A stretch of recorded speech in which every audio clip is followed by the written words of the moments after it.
Oh, hi. Happy Monday. Oh, it's very hot day today, so we get to get back to economics. Okay, we'll get to the bottom of that, but um, let's talk a little bit about that shooting. Okay, so basically it's this: people, Democrats, they blame guns for all the mass shootings, right? And I think it's wrong to do that. Why? Because when I was in the U.S. Army, okay, we deployed to Afghanistan for a year, and everybody carried M16, fully loaded. We have two magazines, full of bullets. It's like it's real bullets. Okay, it's not some sound only bullets. Okay, it's not blanks. It's real bullets. Okay, so because Afghanistan back then was considered a war zone, so yeah, every one of us U.S. Army soldiers, we carry M16 24/7. We slept with it. We went to bathroom with it. We went to dining hall with it. They call chow hall for whatever reason. We never left M16. Okay, and we have extra magazine full of real bullets. Okay, but nobody shoot at anybody. Were there some fights? When I was deployed there, I don't think anybody actually physically like did fist fighting. Verbal fight, yes. And how about me? Well, there was this guy who was very annoying, and we got pretty close to actually fist fight. Okay, but we didn't even think about using our weapon to kill each other. No, because U.S. Army, I mean, it's very well disciplined people. Okay, we do daily PT Monday through Friday, right? Wake up early in the morning, get into formation, and we do push-ups, sit-ups, and runs. So yeah, we have very well disciplined soldiers. So and we learned how to shoot guns in a proper manner. Okay, we don't just again for entire year we carried M16, every one of us, but no mass shooting. Okay, so it's not guns, it's lack of discipline. Okay, that's causing the problem. All these young guys who go and shoot at the shopping mall, yeah, they just didn't have very good parents. Okay, so nobody taught them well. They didn't learn it well. Okay.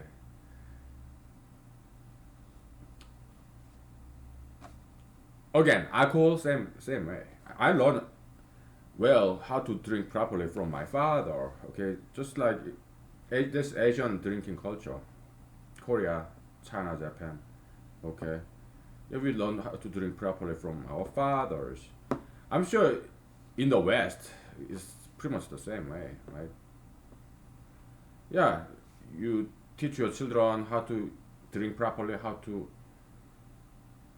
use gun properly. It's all parental education. But those people, the mass murderers, it's not that they are bad. Well, it's just they're unfortunate people. I wouldn't call them bad people. Mass murderers, I wouldn't call them bad people. I would call them they're unfortunate. Because they didn't have good parents. Nobody taught them. Okay, right and wrong, nobody taught them. Okay, so they are unfortunate people. Okay, so that's how they become murderers. Okay,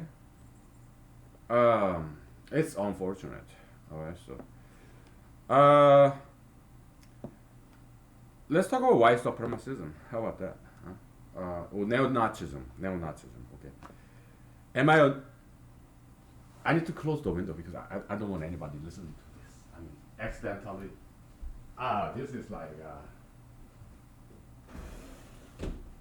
it's hot, but you tolerate the hot temperature.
Alright, all my windows are closed, so I can talk about whatever.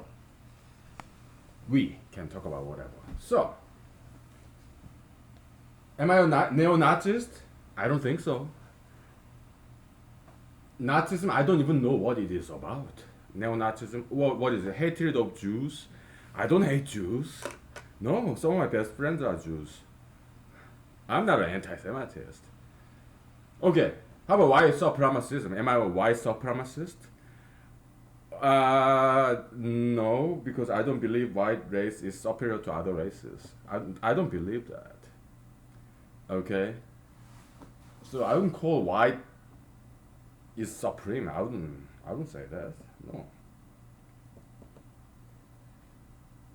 Uh, then why am I like talking about this?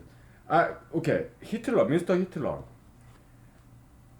I think it's wrong to demonize him. Okay, he's not devil. He's a human being. Mr. Hitler, Adolf Hitler, Herr Adolf Hitler. What is Herr? Mr. Okay, it's not like Führer. No, no. I don't call him a Führer. I don't even know what that means. Führer, what does that mean? I don't know much German. Okay, just a little. I know just a little. I think it's wrong to demonize him or also hate him because he's a human being. Yeah, what he did was wrong. I mean, he cannot just kill people like that. That's wrong. But it was a mistake. Okay, and we all make mistakes. I know it was a big mistake because he killed way too many people. Right? It was a big mistake. Okay, I get it, but still, it's wrong to hate a human being, even Hitler. Okay, you should not. Yeah, okay, I'm a humanologist. Okay, maybe you are too by now. In my opinion, it is wrong to hate a human being, even Hitler. Okay, and it's wrong to demonize a person, human being. I think it's wrong. I don't hate nobody. Do I hate what? Alan Turing just because he's gay? No, I don't hate him. It's just unfortunate. He just made a mistake. Uh, but we all make mistakes. How about Steven Spielberg? Do I hate him because he's an ultra interracialist? No, I don't hate him. I don't hate nobody. By the way, what's the race of Tiger Woods? Is he like half Hawaiian and half black? If so, he's half Asian and half black. That's kind of rare breed. Do I hate Tiger Woods just because what? Do I hate Jamie Foxx or just because they're ultra interracialist? No, no, I don't hate nobody. They just piss me off. That's all. I don't hate them. I don't demonize them. They're possessed by ultra interracialism. That's a devil. Okay, this. Let me put it this way: ethnic man marrying a beautiful, young, like slender, tattoo-free, piercing-free white girl. I call that couple a satanic couple. If they marry, I call their marriage a satanic marriage. What I condemn is the devil possessing them. We call it ultra interracialism. Okay. Oh, I hate the ideology, but I don't hate people. They're just possessed people. People possessed by these devils.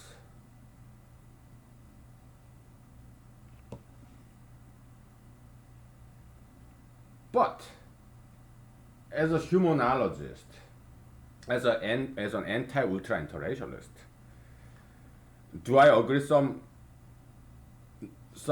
doctrines of neo-Nazism or Nazism or even with Mr. Hitler? Do I agree with some of the doctrines of white supremacists? Yes. Because I cannot lie to you. They have some sound doctrines, okay? I mean, violence is wrong, that's given, right? Yeah, violence is wrong, but uh, the advocacy for the white purity, that's a good ideology because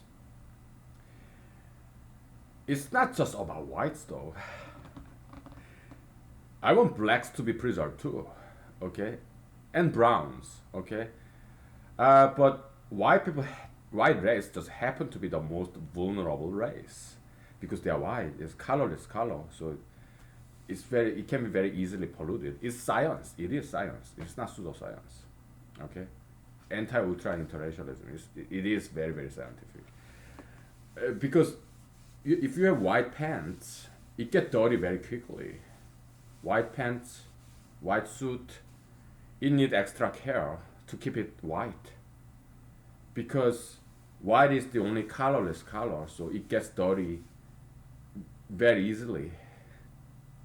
If you have some white t-shirt, yeah, you have to wash it more often than other colors because it gets dirty very easily, like behind the neck and the collar. And if you have white clothing, you know what I mean. And white race same way. If they mix with other race, then that whiteness is gone, and that's sad. And that's very lustful. Like Steven Spielberg, you have Quincy Jones, you have Michael Rubio, Ted Cruz, yeah, Steve Mnuchin, and Ravi Zacharias, and Jared Kushner, you name it, right? Bruce Lee. Very greedy, lustful, selfish individuals. Okay, they are very, very greedy, lustful individuals. But I don't hate them. I want to hate them, but I resist that temptation of hatred because hatredism itself is demonic, is satanic. Uh, Hatred of human being, that is satanic ideology. We call it hatredism. Hatred, hatredism. How about that? Yeah, so I'm resisting this temptation. Okay, so I shouldn't hate anybody, even ultra interracialists. Okay, gays. I don't. I hate no gays, dude.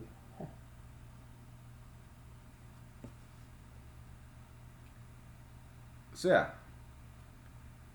yeah, we shouldn't hate anybody because I want to be happy. If I hate people, oh, I won't be happy, right? I want to be happy.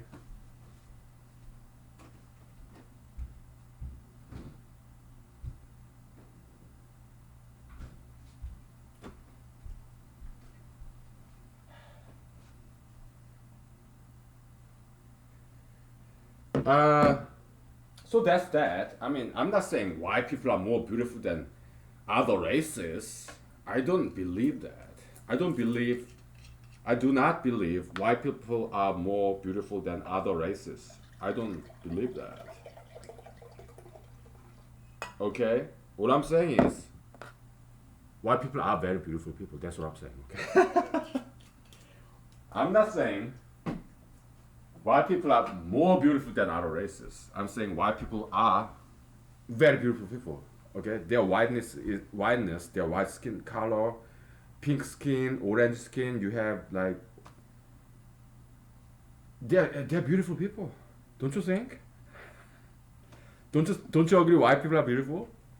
I think so. I mean, I look at them. They're beautiful people. White people. So let's protect and preserve what is beautiful. Why? Why? Because don't you want to be happy? Don't you want to look at beautiful people? Don't they want? Don't they make you happy? Beautiful people. They make me happy. When I see men or women, doesn't matter. If they are very beautiful, oh yeah, it's like sculpture, painting, flowers, beautiful scenery. Okay, it doesn't have to be sexual. Look at children. Aren't they beautiful? That's why I want people to get married and have kids because I'm not going to have kids. And I enjoy watching children. Oh, they are beautiful. No matter what race they may be, they're all beautiful children, right? So let's protect and preserve what's beautiful, okay? But look at lesbians. Oh my goodness, they're ugly as fuck. Okay, I don't hate them, but they're possessed people, possessed by the lesbian devil. It's good that I close the windows because oh man, I don't want my neighbors listen to this, man. Oh no, I don't want my neighbors hear about this. Hear this. Oh.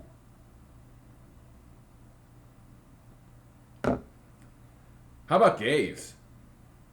Gay guys typically they tend to be handsome, okay, but they're heavily diseased with STDs because they're promiscuous. Why? Because they're all males. Males are promiscuous, so they have sex with every gay guys, every other gay guys. So of course they have STDs, and they don't even use condoms because they don't get pregnant. Okay, yeah, of course they have STD, all kinds, not just AIDS, herpes, gonorrhea, syphilis, you name it. Yeah, male gays they have those. Okay, because they have sex with everybody. They don't use condoms. They always have sex with everybody in town. All the gay guys, yeah, they have sex with everybody because males are promiscuous gender. So gay males, yeah, they're still males, so they are promiscuous. Gay marriage, it doesn't change that. Yeah, have gay marriage, so what? They have sex, still have sex with other guys. Okay, they just want some what tax benefit and some. They want to try to have some semblance of legitimacy.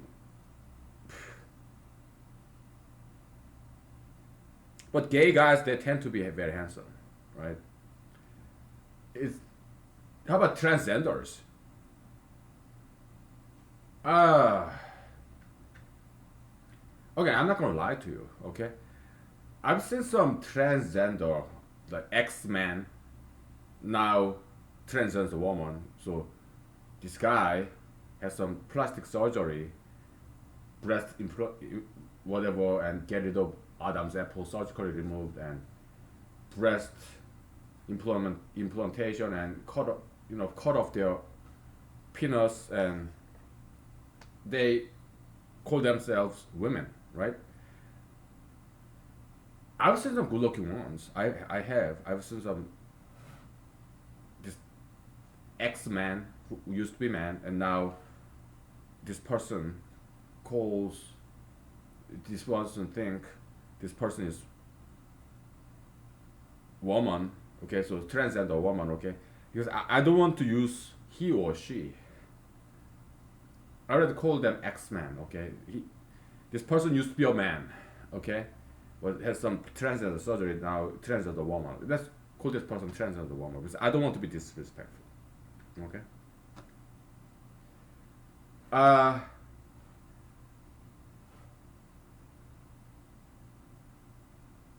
I mean, they're kind of alien like feeling, right? But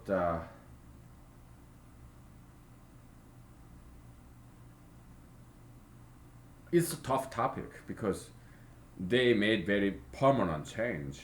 I mean, what are they going to do if they want to become a man again? Are they going to get some organ transplantation? Maybe they will work. Okay, so I breast that you can get rid of that, right? Another surgery, that's all it takes. But if they cut off their penis, then I guess theoretically it's possible.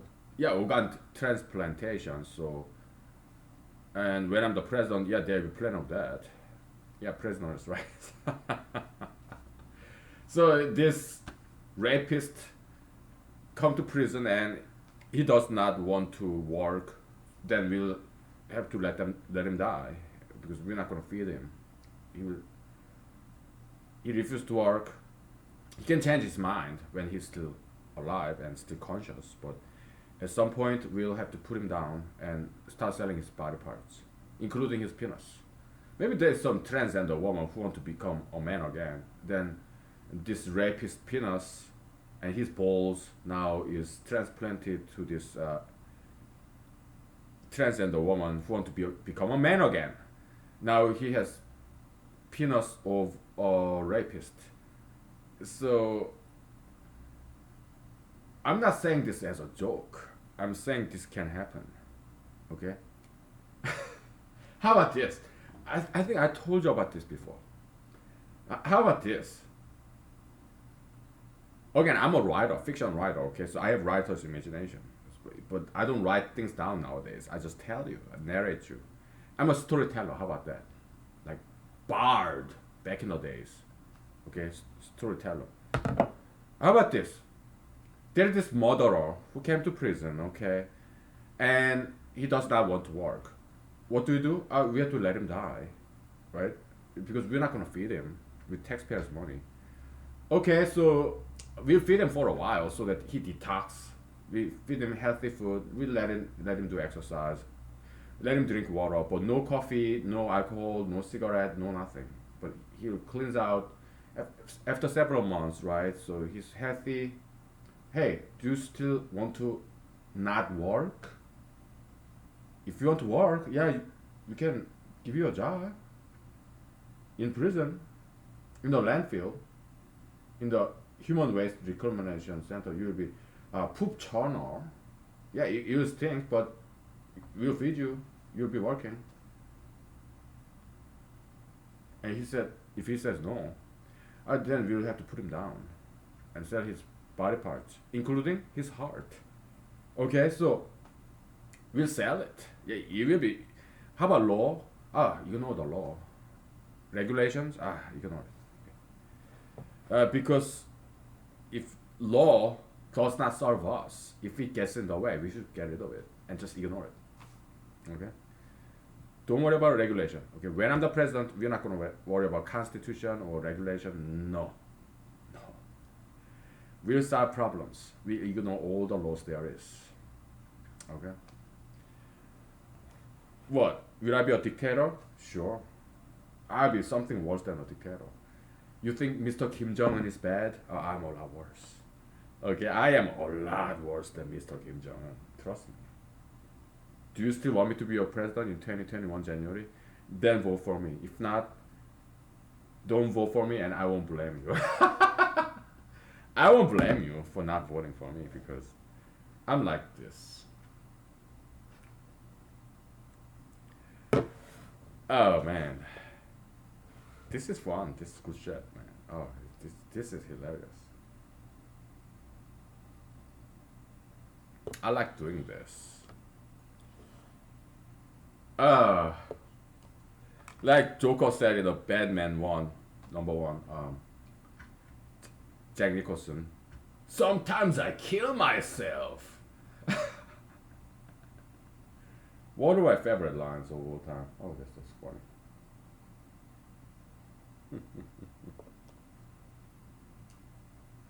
So, okay, so this is murder. Okay, so he does not want to work. Okay, we'll detox him, right? We'll feed him food, let him drink water, let him exercise, go exercise in the gym. Yeah, let him detox for several months until he's clean. Okay, healthy. All right. We'll. Do you still not want to not work? If he says no, he doesn't want to work. Okay, then we put him down and harvest his body parts, including his heart. So, some heart disease patient needs some new heart. Oh, we got it. Yeah, he's a murderer. So, and we transplant. Okay, now he has murderer's heart. Okay. He has murderer's heart. All right. This is not a joke. It can happen. It's plausible. When I'm the president, 2 years from now, I will make it happen. That I promise you, I'll make it happen. Okay. Hopefully they want to work, but if they don't want to work, we're not gonna feed them. How about something intermediary? What if we whip them, just like back in the day, slavery? What if we whip them until they want to work? I think that violates Eighth Amendment. I think that's a cruel and unusual punishment. Or how about letting them die and harvesting their body parts? They're not gonna feel a thing. You will feel just like they're falling to sleep. Anesthesia. Like when you go to surgery. Yeah, doctors do some stuff, they prep you and they put you in to sleep. You will just feel like that. this person, murderer, rapist, thieves, they are not gonna feel a single pain in the world. They're just fall asleep and will make money with their body parts. That's not cruel. What's cruel and unusual punishment is this: you punish taxpayers. You tax their money, take their money away, and give it to criminals who stole from these innocent taxpayers, who kill their kids, spouses, parents, friends, these murderers.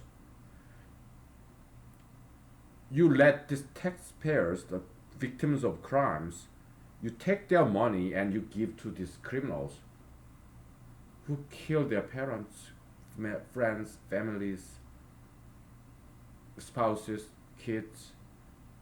You take away these victims of crimes' money and give to those criminals who hurt them. That's what's cruel and unusual punishment. The worst part, you are punishing the victims of crimes, and you are rewarding the criminals. Okay, so that's what's cruel and unusual, and that's also against Fifth Amendment. Deprivation of property is taken. Okay, in legal lingo jargon.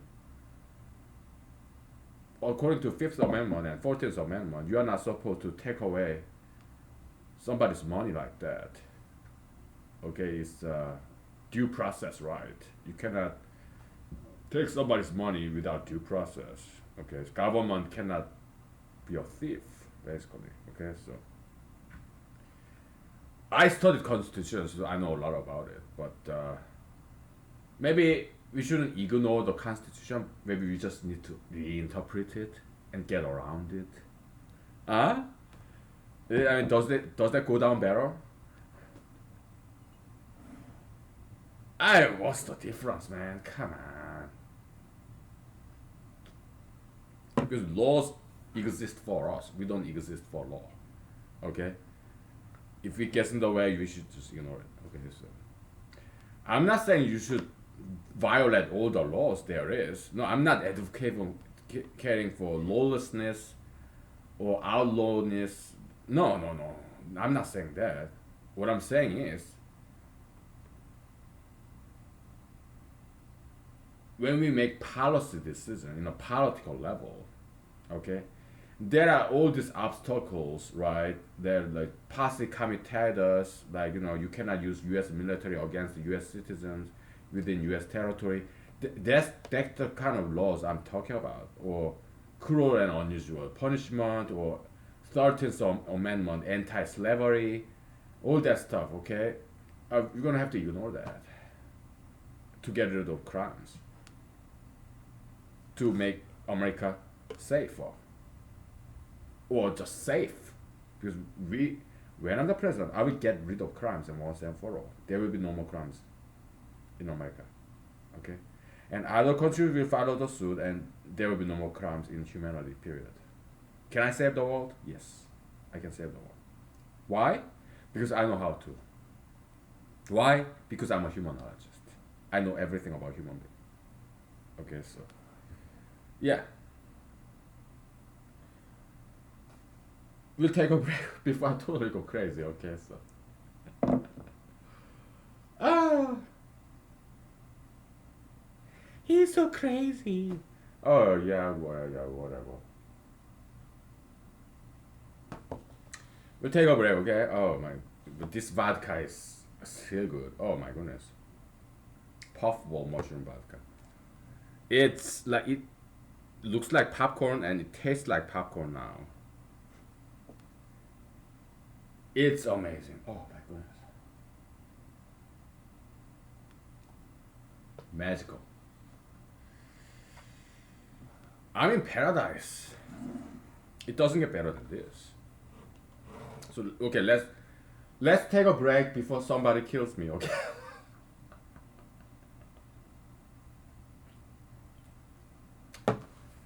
Oh man, I'm having too much fun, dude. Oh my goodness. I am towards block. Oh.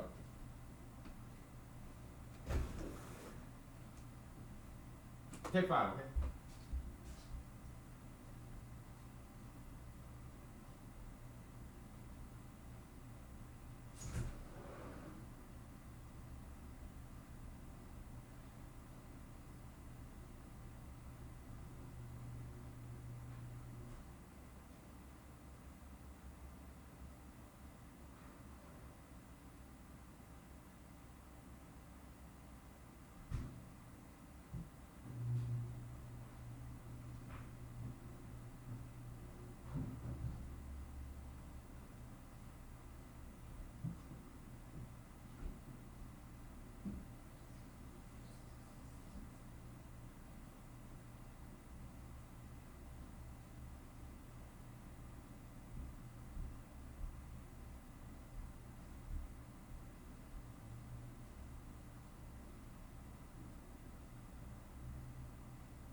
Uh,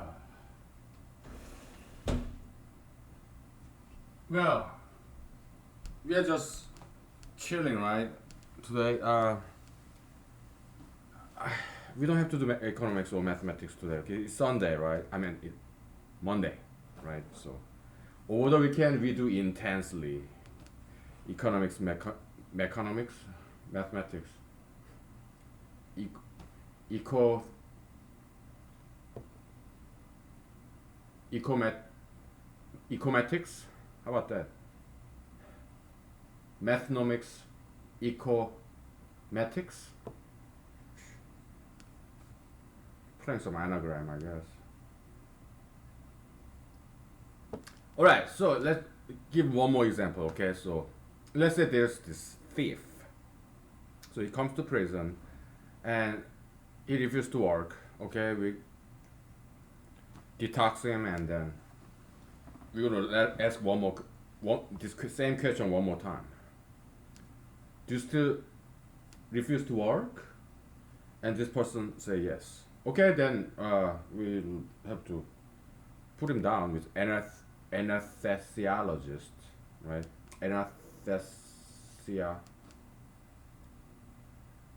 and he will go to sleep, and then we'll sell his body parts. And there's somebody who's amputated for whatever reason. Okay, amputee, and okay, well then so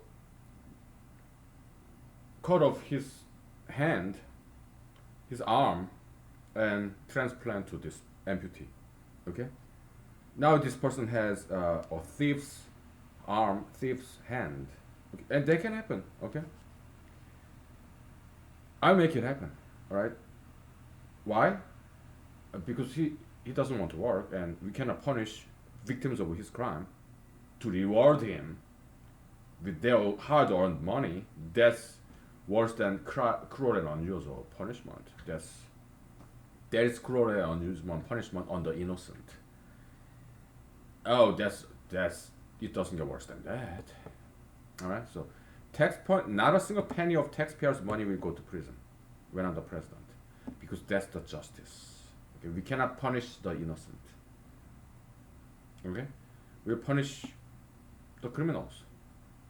All right, and they're not gonna die. There will be no automatic death penalty. Not when I'm the president. Okay, not in federal prison, by the way. States, yeah, they can do whatever they want because we do want diversity. But in federal prison, well, I'll be the president. I mean, if you vote for me, if you are crazy enough to vote for me, right? You should be crazier than Trump voters, like I was. So yeah, well, if I'm the president, okay, when I'm the president 2 years from now, there will be no death penalty in federal prison. Why? Because there's a waste. All right. I mean, we can sell their body parts. They can work, repent, whatever. I don't care what they have done. I just don't want economic waste. Okay. So by killing this multi-murderer, you are not bringing back any dead people. You are just killing one more person, and that's a waste. Okay, because death penalty is not a good deterrent. It doesn't deter any future criminals. It doesn't. Why? Because all these mass murderers, they're suicidal. They want to die. So you are giving them what they want. You are rewarding them by giving them what they want, death. Okay. So yeah, death penalty doesn't do any good. It does not prevent crimes.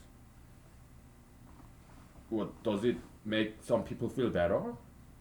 Oh well, then it's worse because you shouldn't be enjoying somebody else's death, no matter how bad this person may be. You shouldn't hate any human being. Okay? So yeah, we are not gonna kill them. We'll make them work. Landfill, human waste reclamation center. Yeah, we'll make them work the kind of work that they don't want to do. If they refuse, we'll detox them, anesthetize them, and then sell their body parts and make a lot of money, some serious money. I'm talking about big money. A person's worth in terms of organs is like multi-million dollars. Do you know how expensive a human heart is? Cornea, whatever. Maybe hair follicles, maybe for bald people. I don't know. Yeah, liver, lung, yeah, pancreas, kidney, all these transplantable organs. So yeah, you need to start thinking about how to transplant a human arm, human leg, or human genital. Okay, you should invent those brand new medical technologies so that we can recycle these criminals' body parts, their arms, legs, for amputees. Okay? Yeah, you need to invent those technologies. Transplantation of arm, leg. Okay? So start developing those technologies. Be ready, alright? Because I will make it happen. But first I need to be the president, right? When I'm the president, it will happen. I will make it happen. Okay, so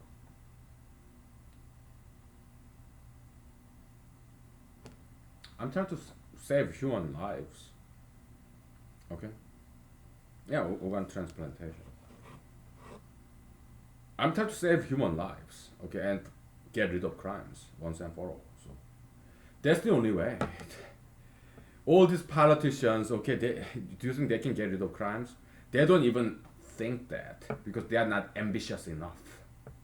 They don't have that kind of degree of faith and courage like I do. I'm the only person who have that kind of courage, creativity, innovativity, bravery, and strength. There's no one else, in this world, and there will be no more. Maybe in the future, yeah, maybe there will be. Okay, but now I'm the only guy. I am your man. Okay, so yeah, come 2020 November, vote for me. Okay, yeah, I'll be your president. I can make this happen. Okay, so and there's nobody else who can do this. All right. I am dead serious. Okay, yeah, I may joke around a little bit, but I'm at the same time very very serious about this. What is this? Alaskan loners one-man presidential campaign. Okay, that's what this is. Oh, it's funny, right? But it's true. I'm one-man campaign. I am the campaign. There's no one else in this. I am the campaign. Okay, so and I like it that way. Okay, because it's hilarious. Okay, because it's so funny. What stranger than fiction, funnier than comedy? Sure, it's a non-fiction fiction. Okay, so it's all real.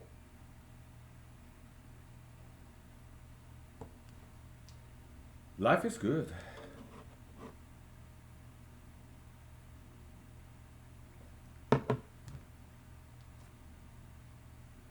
So let me tell you a funny story. Okay, I told you there's this guy when I was deployed to U.S. Army. Later on, we became friends. Okay, but he he was so annoying. Okay, so we almost got into fist fight. Okay, it was very close. Okay, so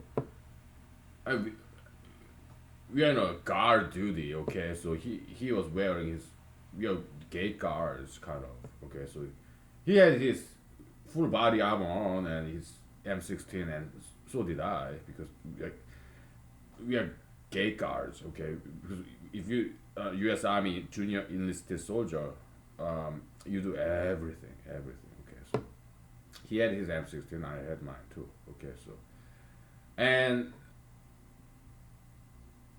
I wanted to fight him. Okay, so because he's so annoying. Okay, so later on we became friends. Later on, okay, but so yeah, I kind of was gonna fight him actually. Okay, I was more than willing to because he was annoying. All right, so and obviously he didn't have too much problem with that. Okay, so what did he do? He put down his weapon. Okay, that's the first thing he did.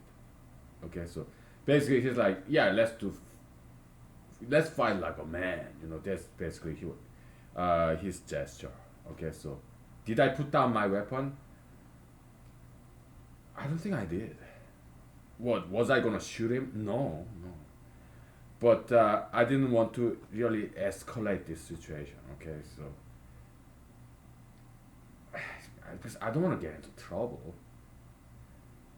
I mean, what was I afraid?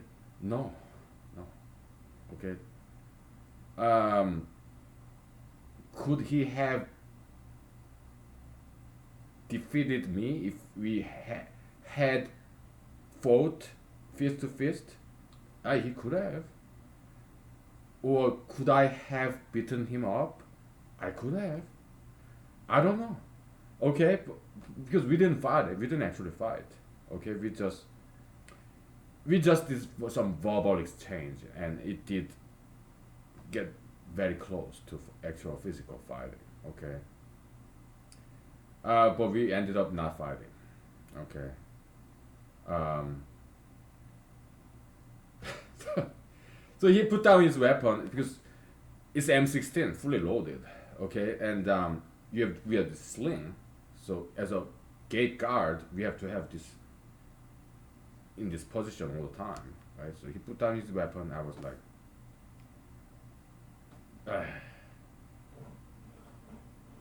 maybe I don't want to fight anymore because, I mean, I was willing to fight, but now that he's willing to, I'm like, nah, maybe we shouldn't. Okay, so we just stood there for some seconds, and then I think it was like he didn't say a word, I didn't say a word, and he picked up his weapon bag, and I think that was that. Okay, so because do I really want to fight somebody? Not really. I mean, it's possible that I beat him up, or he beat me up, or we both get beaten. But either way, in any three ways, we'll get into some serious trouble. Both of us. Court martial, we can go to jail for that shit. Whatever punishment, it will become our record, and no, no.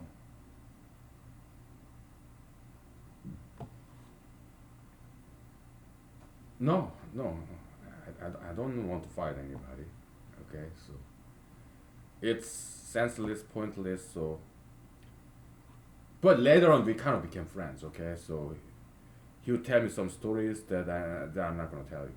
Okay, so yeah, he got some adventures in his past. Okay, so we kind of became friends later on. Okay, so because this motherfucker would pick on my accent, man. He was telling me, I mean, you have been living in this country for like by then like 15 years, and you still have an accent. And he has thicker accent than mine actually. Where is he from? I'm not gonna tell you, okay? Because uh, I respect his privacy, all right? But he's Hispanic, okay? But I'm not gonna tell you what country. His accent is thicker than mine, and his English was very very poor. Okay, he's maybe he's a high school graduate or something. Okay, uh, his English was very poor, and his accent was thicker than mine, and he was younger than me. But perhaps not by much. Uh, he probably was in his mid to late 20s or younger than that. I'm not sure how old he was. Okay, but how old was I? So I joined the US Army in 2019, got out in 2013. So 2019, 2010, I was in Georgia for 1 year training, you know, PCT and AIT. And 2010 to 2011, I was in Fort Hood, Texas. This was where I was stationed. So 9 to 10, 10 to 11. From 2011 to 2013, I was in Afghanistan. So 2012 and 2013, I was back in Fort Hood, Texas. Okay, so 12 to 13, 11 to 12. So it was between 2011 and 2012. So how old was I? Maybe I like 33, 34. Okay. He was. I'm pretty darn sure he was in his 20s. Okay, but this guy, yeah, he's Hispanic. Okay, his English was very poor. He has very thick accent.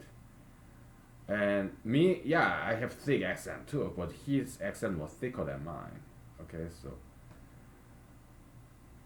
and but my English is very fluent. All right, so he would pick on my accent. I like his accent worse than mine. So he would pick on my accent. I mean, you have lived in this country for 15 years, and then I just help me understand. I don't understand why you still have this very thick accent. I was like, they kind of ticked me. I didn't take that joke very well.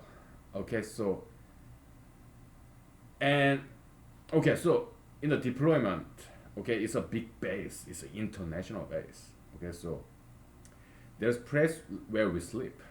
It's a tent with like 20 soldiers in there. One tent. It's a big tent, but there are a lot of soldiers there.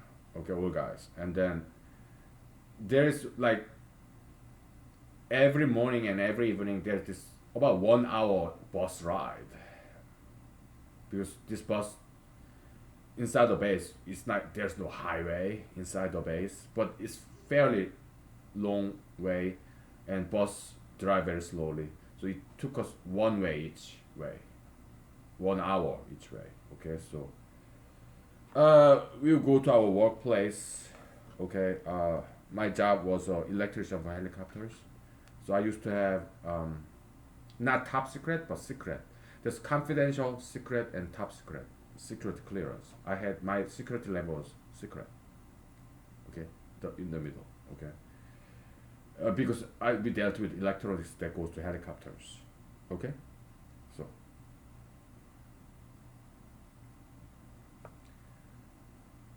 so yeah, I do have clean background to get that kind of security clearance. Okay, so yeah, this FBI background check and all that. Yeah, I used to have secret clearance when I was in the army. So, but not every army job requires that kind of clearance. Okay, some army job even require top secret clearance, but other army job they don't even require confidential clearance. Okay, maybe they do. I don't know, but whatever. But I have secret clearance because I have clean background. Okay, so when we were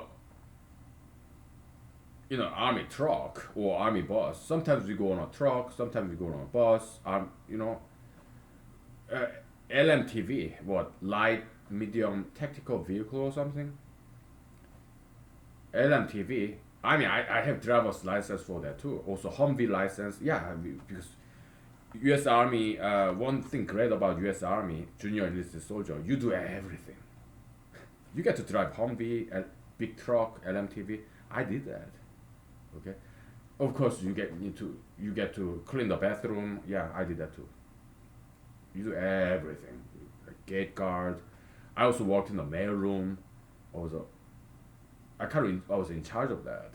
I also in charge of chemical storage room too. I did many things during 1 year. Okay.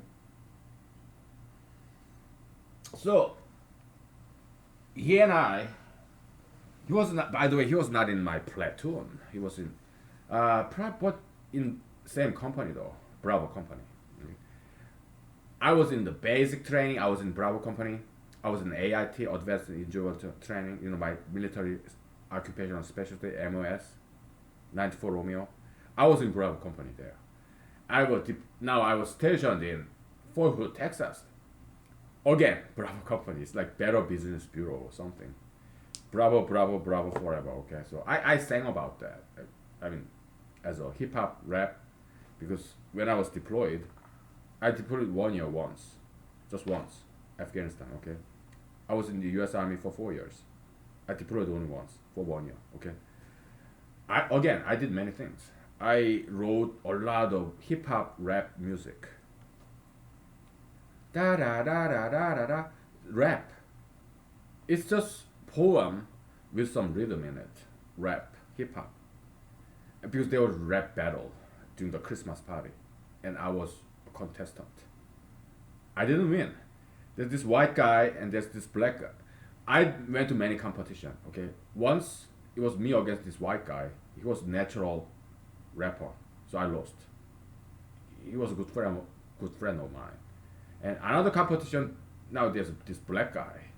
He also was a natural rapper. I lost again. Okay, but that's not the point. I had fun, but I had to. I'm not a natural rapper. I had to write it down and memorize it and practice it, rehearse it.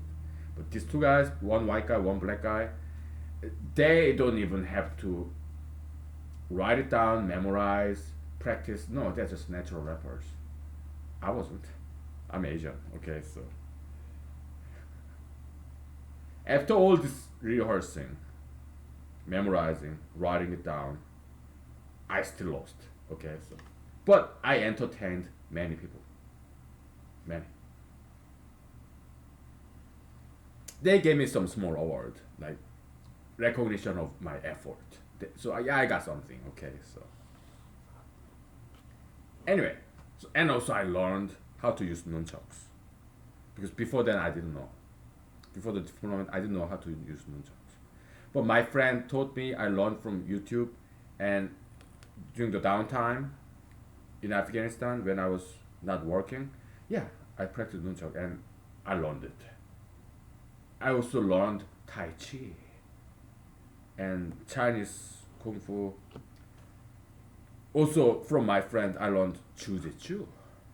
Okay, so I learned so many things. Okay, so that guy, and me, later on, other friends of mine, some friends of mine, they told me, I think he could have kicked your ass. Maybe, maybe, I don't know. I never fought him. Yeah, he could have kicked my ass, or I could have kicked his ass, or we could have kicked each other's asses. I don't know. Okay, but some friends of mine, they told me he could have kicked your ass. I don't know. I don't care. Okay.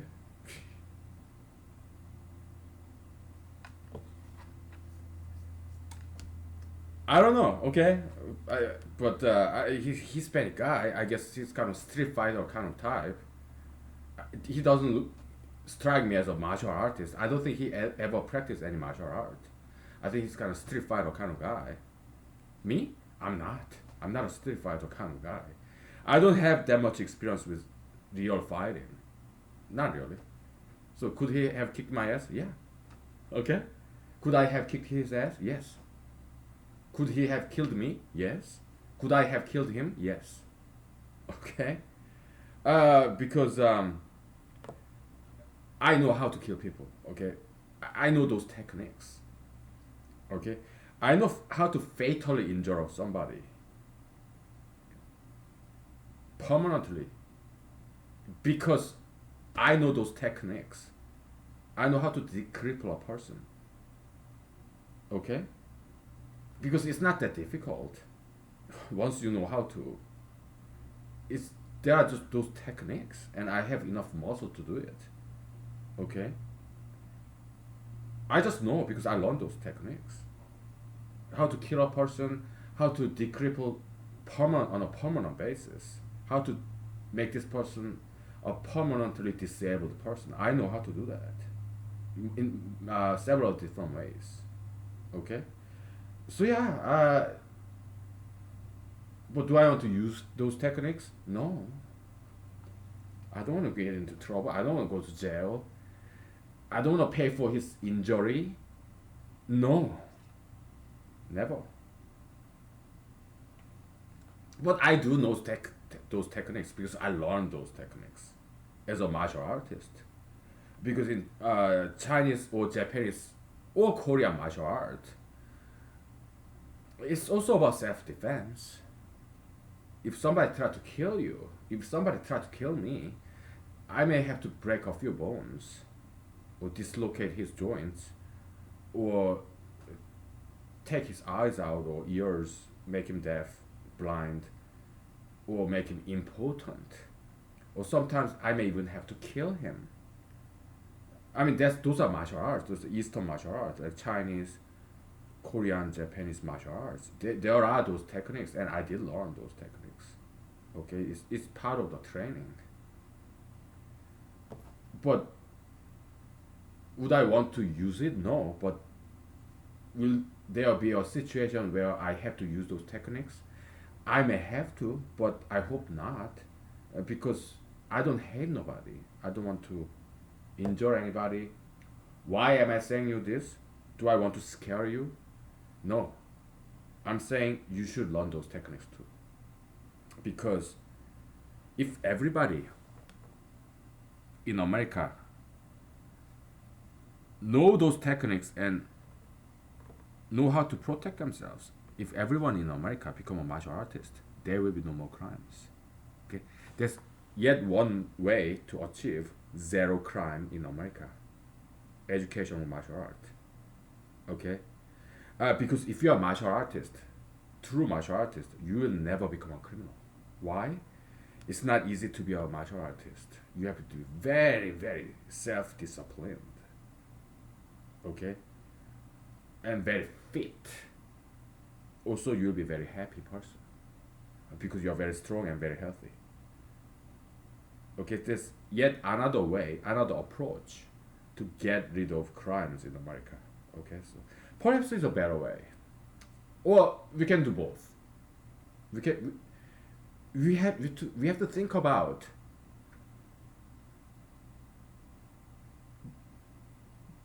elimination of crimes. We have to think about it and experiment, come up with some solutions and experiment. Try this, try that. That's what I'll be doing as the president in 2021 January. But look at President Trump. He isn't spending time thinking about those things. I mean, during his campaign, he talked about this what inner city issue for a while, but then he abandoned that. He isn't even trying. Why? Because he's too old. He's in retirement mode. He's like 70 something, right? We'll take a break, and we'll talk about me versus President Trump. How about that? Okay. We'll do some acting too. Okay. Yeah, this political fantasy, on a debate stage. We'll do some of that. Okay. All right. Take five. Okay. Yeah. Take five.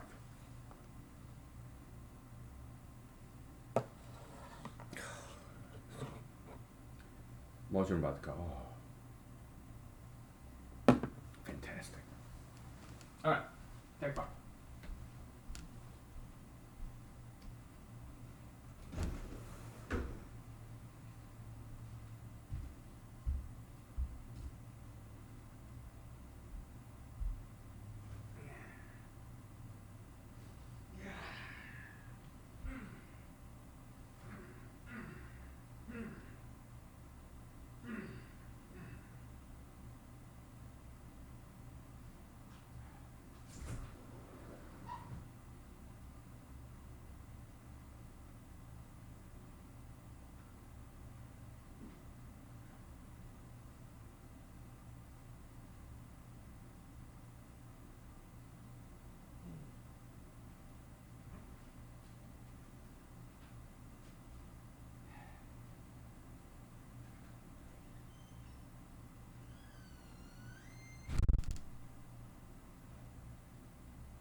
Okay.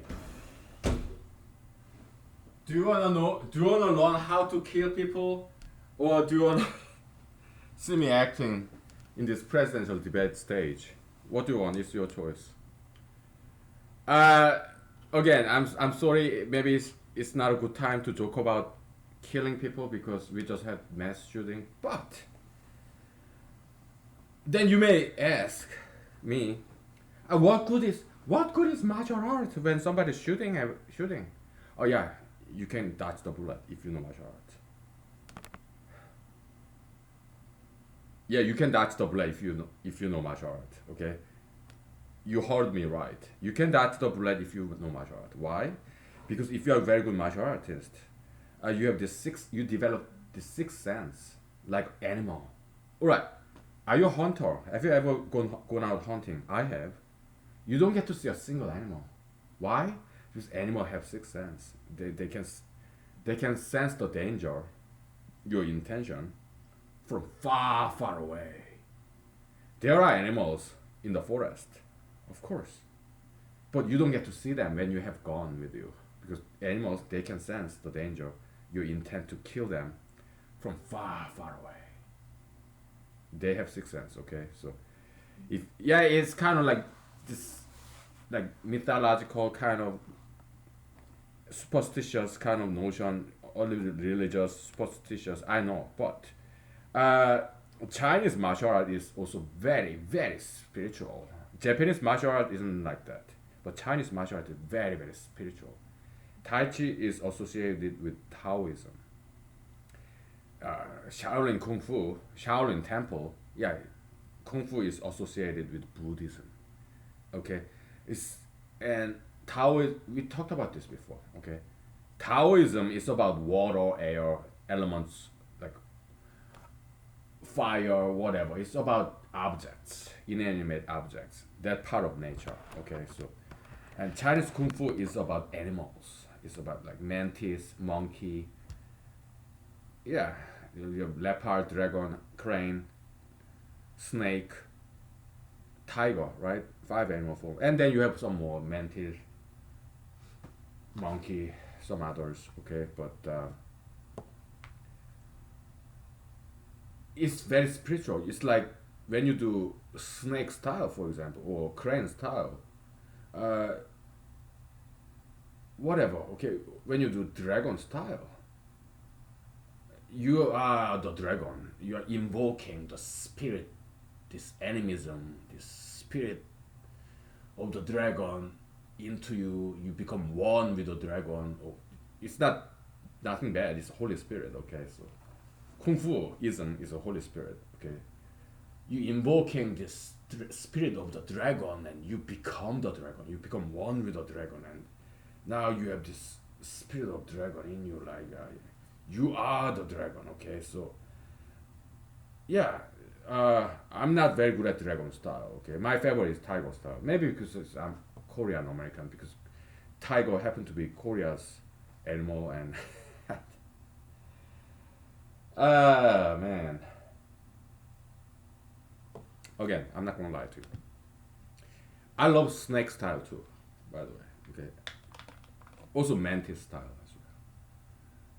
Crane style too. Okay, and leopard style. Yeah, dragon style. Yeah, that, I would love them. Okay, but my favorites just happen to be tiger style. Okay, so yeah. So and also, if you're a humanologist, you are never complacent. So that's when the danger comes, when you are complacent. You should be always alert. And like in the U.S. Army teaches you, I mean, taught me, always be aware of your surrounding. Okay, yeah, just look around. Okay, and just metaphysically smell, and if any danger. Okay, so yeah, just look around people, and okay, so yeah, try to see some spot some danger around you. Okay, so yeah, look behind. When you drive, yeah, look behind the rear view mirror sometimes. Okay, because you don't want to get rear-ended. Because what if the driver back behind you is texting or doing makeup or drunk or fell asleep or had a heart attack and unconscious and it's okay. Oh my goodness, this driver is not stopping. What do? You need to get the fuck out of your car. Okay. Or at least when you are always have some plenty of room between you and your car front. And think about escape plan because it's best if you preserve your car because if your car is damaged, it will take too much time and money, right? So yeah, have some wiggle room between your car and the car up front so that you can drive away before this car hits you. Okay? And if you are landlocked, like side, left and right, you cannot drive away. You need to get the fuck out of that car, your car, and save your life. And before this car behind you kill you or injure you. Yeah, so always be aware of your surroundings. Okay? And if you are a good martial artist, you are fit and you are fast. Okay? You like this, okay? Yeah, you are very fast. You can move very fast. You can jump. You can sit down. You can crawl on the ground. You can lower your body. You can squat. Because that's what martial arts is about. It's about kicks, jumps, balancing, going down, going up. Yeah, you become more agile if you are a martial artist. Okay, so yeah, random shooting. So what? Yeah, you can avoid it. You can dodge the bullet. You have to believe it. Okay, then you'll survive. Okay. Yeah, well, sense the danger. Okay, so be alert. Be aware of your surroundings. Okay, that's the phrase I learned when I was in the army. Okay, because we get deployed to war zones. Okay, so yeah, we had to learn that stuff. And I'm 41 years old. So over the decades, because I'm a huge aficionado. I'm not good at martial arts, but I love martial arts. Okay, so yeah, I'm not very good at it. Okay, but I love it. Okay, so naturally, I have many friends whose kung fu is better than mine. Yeah, that's line from X Files, right? What lone gunman?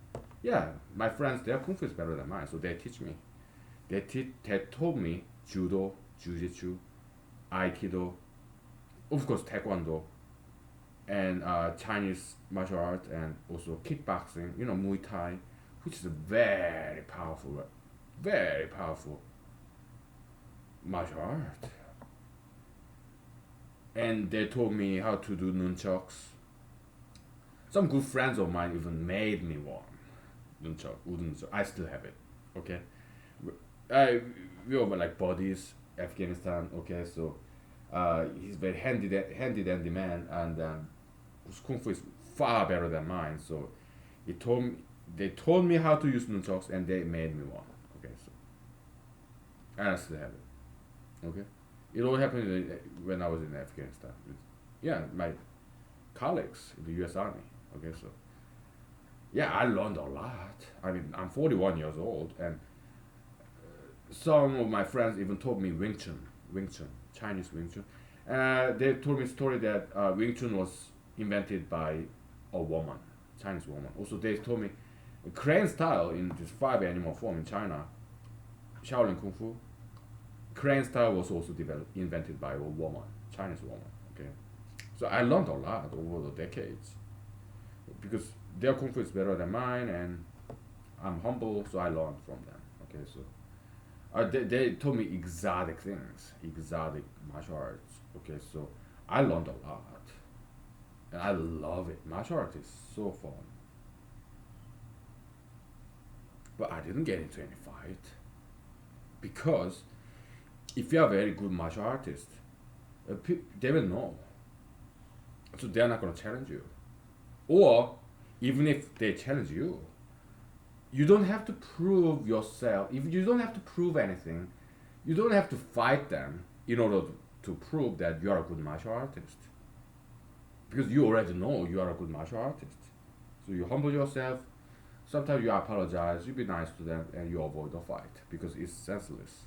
It's silly to fight just to prove your martial arts skill. No, if you're a very good martial artist, then you already know then that you are a good martial artist. You don't have to prove anything. Okay, because you're trained, you are disciplined, you are self-disciplined, you always train on a daily basis. So yeah, I don't want to prove anything. That's the martial philosophy. Martial philosophy, okay, of China, okay, because Korea, Japan is more about skill, right? But Chinese martial art is also martial philosophy because it's about Taoism, Buddhism, self-discipline, okay. It's not about showing off. It's not even much about self-discipline because if you're a very good martial artist, you will never have to fight. If you're a very good martial artist, you will never have to fight. Why? Because you will prevent it. Because you're a martial philosopher. You're not just a fighter. Okay. You will know how to avoid any fight. And if you're extremely, extremely good martial philosopher and martial artist, people will never fight around you because you have now this charisma wherever you go. So they will not cause any trouble because they will notice you. And they will like, so you will grab their attention. So they will not misbehave. Okay? They will be like docile, well behaving. Okay, so because your sheer charisma overwhelms them. Okay? If you're really good at it. Okay, so I'm teaching you a lot, okay? So, well, because some of these things isn't something that I learned from other people. Some of these things is something that I learned or invented. I wouldn't say create because that was blasphemous in humanology. We don't do humanological blasphemy. Okay? Jesus said, "Don't call other people your father or your teacher." Right? It's kind of along that line. God is the only creator. We're just messengers. We learn from, just like Jesus said, Holy Spirit. Yeah, God. We learn from God. So we frown upon, in those American TV shows, the ending credit, creator, created by. No. You're just messenger of God. Okay, so, I mean, if your TV show or movie is that good, otherwise, you're just garbage. Like most of people in Hollywood, right? But yeah, don't say you created anything. No, it's God. God is the one and only creator. You're just messengers. Okay, so yeah, some of the things that I teach you, it's from God, and I'm the messenger. Okay, so it's something that I learned on my own. Okay, not by other people. Okay. I mean, yeah, so I'm God's messenger, okay?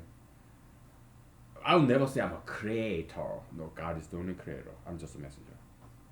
He told me that I'm teaching you, okay? Yeah, some of those things, yeah. Let's take a break. And how to kill people, technique to kill people? No, it's about self-defense and also defense of innocent people.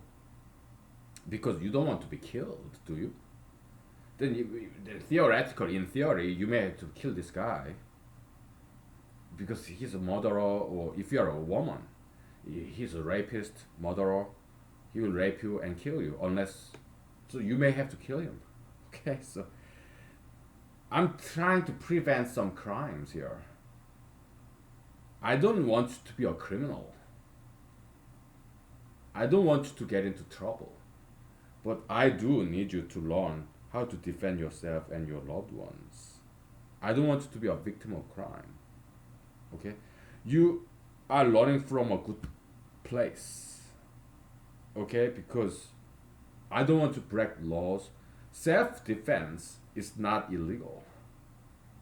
Okay, but you don't want to overdo it. Then that becomes illegal. If somebody just want, oh, this person just wanted to slap your face and you kill him, then you will go to prison because you used excessive force. Again, you are learning from a good place, good person, knowledgeable person, because I also know the law. I went to law school. I'm a lawyer on paper, okay? So I know criminal law and all that stuff, okay? So you don't want to overuse excessive force, then you will be charged with second degree murder or manslaughter, voluntary manslaughter. This fourth degree murder, premeditated murder, again, second degree murder, and voluntary manslaughter, and then involuntary manslaughter. Okay, there's four kinds of homicide. For all four homicide, you will go to jail. Okay, and over self-defensing, that's sometimes it's voluntary manslaughter or sometimes it's second degree murder. Okay, so you don't want that. You don't want to overdo it, over self-defend yourself. You don't want to over self-defend or defend of others. Yeah, you just need to be exact. It's just a law, okay? That kind of law you should not ignore. When I say ignore the law, what I mean by is policy, politician level, just those politician level. Yeah, sometimes you have to do that to make some positive changes. But on a street level, layman's level, you should know what the criminal law is, and you better obey it. So don't get me wrong, okay? Oh my god, yeah, it's sophisticated. It's complicated, right? So, but we have time, right? So we'll take a break, and then we'll continue with whatever, okay?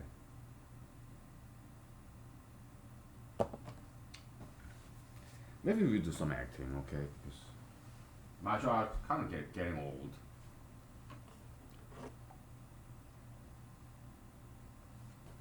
By the way, I don't have to teach you any martial arts. Okay? Go to YouTube, learn it yourself. Their kung fu is better than mine. Martial art teachers in YouTube, they can teach you martial art by far better than I can. Okay, because they are professional martial artists.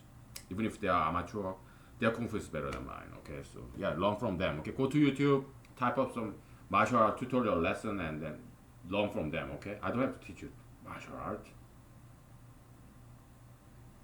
They know better. Okay, so learn from them. All right. All right. Take 5.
Okay, no more martial arts. Okay, we got enough of that. Let's do some acting. Okay, so let's say I'm in the debate stage with President Trump, right? And he would be like, we have political fantasy. We are making a movie here. It's a theatrical act, fiction, movie. Okay, so don't freak out. All right, no need. There's no need. So President, yeah, Trump, yeah, he's on the stage. I'm on the stage, and so he goes first because he's the incumbent. So he said, "Oh, you lack experience. Okay, so you shouldn't be the president. You have no experience." And my response will be, I have multiple responses.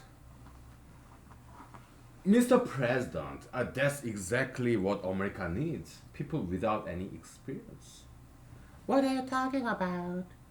Oh, because I'm fresh. I have this passion and energy. I'm young, girl than you are. And because when I'm the president, 2021 January next year, we are in 2020, okay? Maybe August, okay? Again, it's a hypothetical. Mr. President, when I'm the president next year, January, I won't take this presidency as a retirement job like you do, like your colleagues do, old people. Mr. President, I think it's time that you retire because you're not taking this job very seriously. Okay, you just what you go out on golfing and you what, air travel to foreign country to shake hands, photo ops.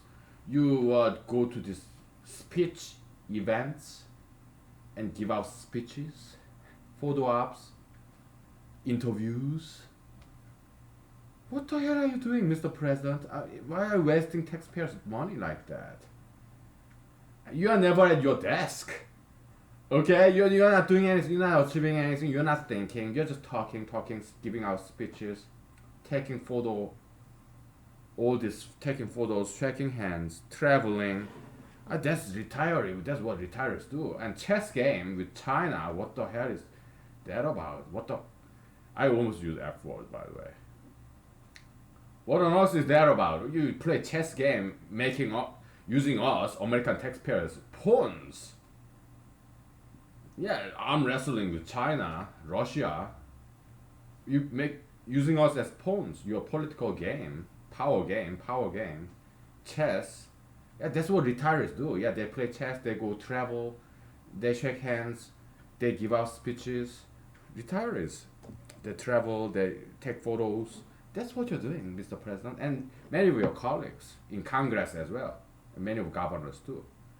Yeah, politicians. Oh, this old people. Okay, it's time for you to crawl back your Trump Tower penthouse, and yeah, play with your kids, grandkids. They will, that will, that's the job for you next year and on. Okay, or do your whatever your stupid business that you're doing. It's time that you get out of the office. Okay, because that's why I'm running to replace you because you don't get it. You don't get it. Okay, you have no idea how to solve the problems of this mass shooting crimes. I do. All right, so I'm a person who's very creative and innovative. Okay, so I got great ideas. I got energy, passion because I'm new. Because I don't have any experience. Okay, and that's why I am the right person to be in the office next year. Okay. It'll be too easy. It'll be too easy. Okay. So that's that scene. Okay, so maybe let's do some martial arts, shall we? Uh, yeah, I mean, you can learn better in YouTube, right? But so dragon style is like this, right? Yeah, you can because I want you to protect yourself and your loved ones or random strangers. Okay, so yeah, you have dragon style, right?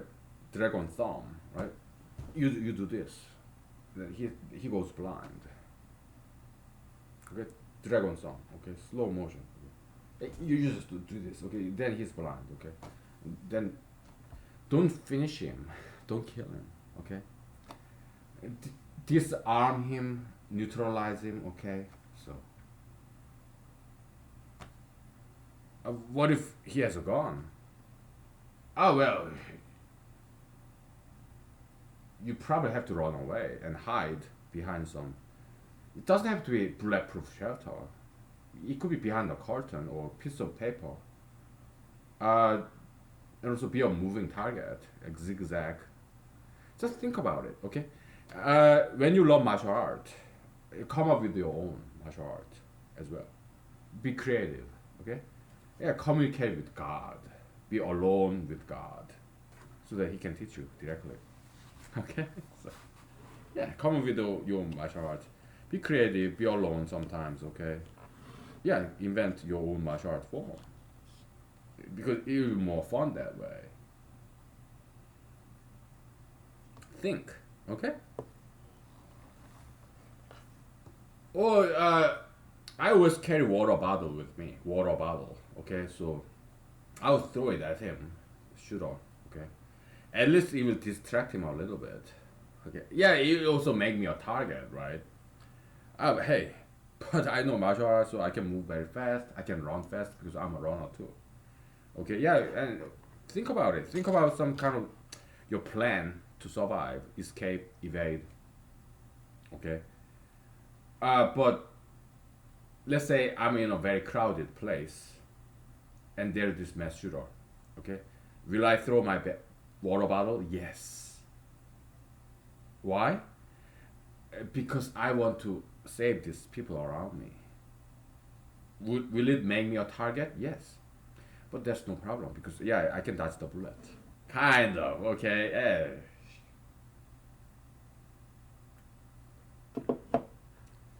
Yeah, so think some scenarios. Okay, what would you do? And come up with a brand new creative way and share it with others like I do now. Okay.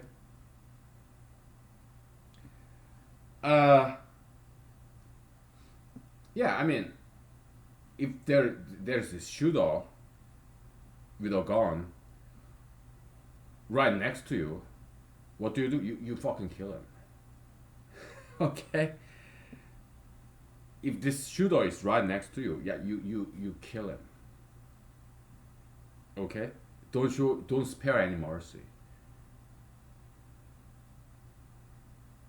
Have that mindset. That's what this the West, developed country or westernized nations around the world, that's what they are lacking. Okay, they are too civilized. They can't become gayified. They can't become like faggots, gays. Oh, pansy, yeah, I'm a fairy tale fairy. By the way, yeah, I fucked somebody else's ass in the ass with my penis. Yeah, westernized countries like Taiwan, they legalized gay marriage recently, right? Taiwan. I'm like, I kind of feel betrayed. What a shame! Such a shame in Far East Asia.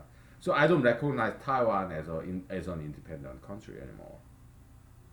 They legalized gay marriage. Okay, you're not an Asian country. You're not Far East Asia. Okay, you are not one of us. You betrayed us. Okay, so Taiwan to me is not an independent country. It's part of China. Okay, because I don't condone that shit. Okay, so anyway, let's get back to math. Not mathematics, martial arts.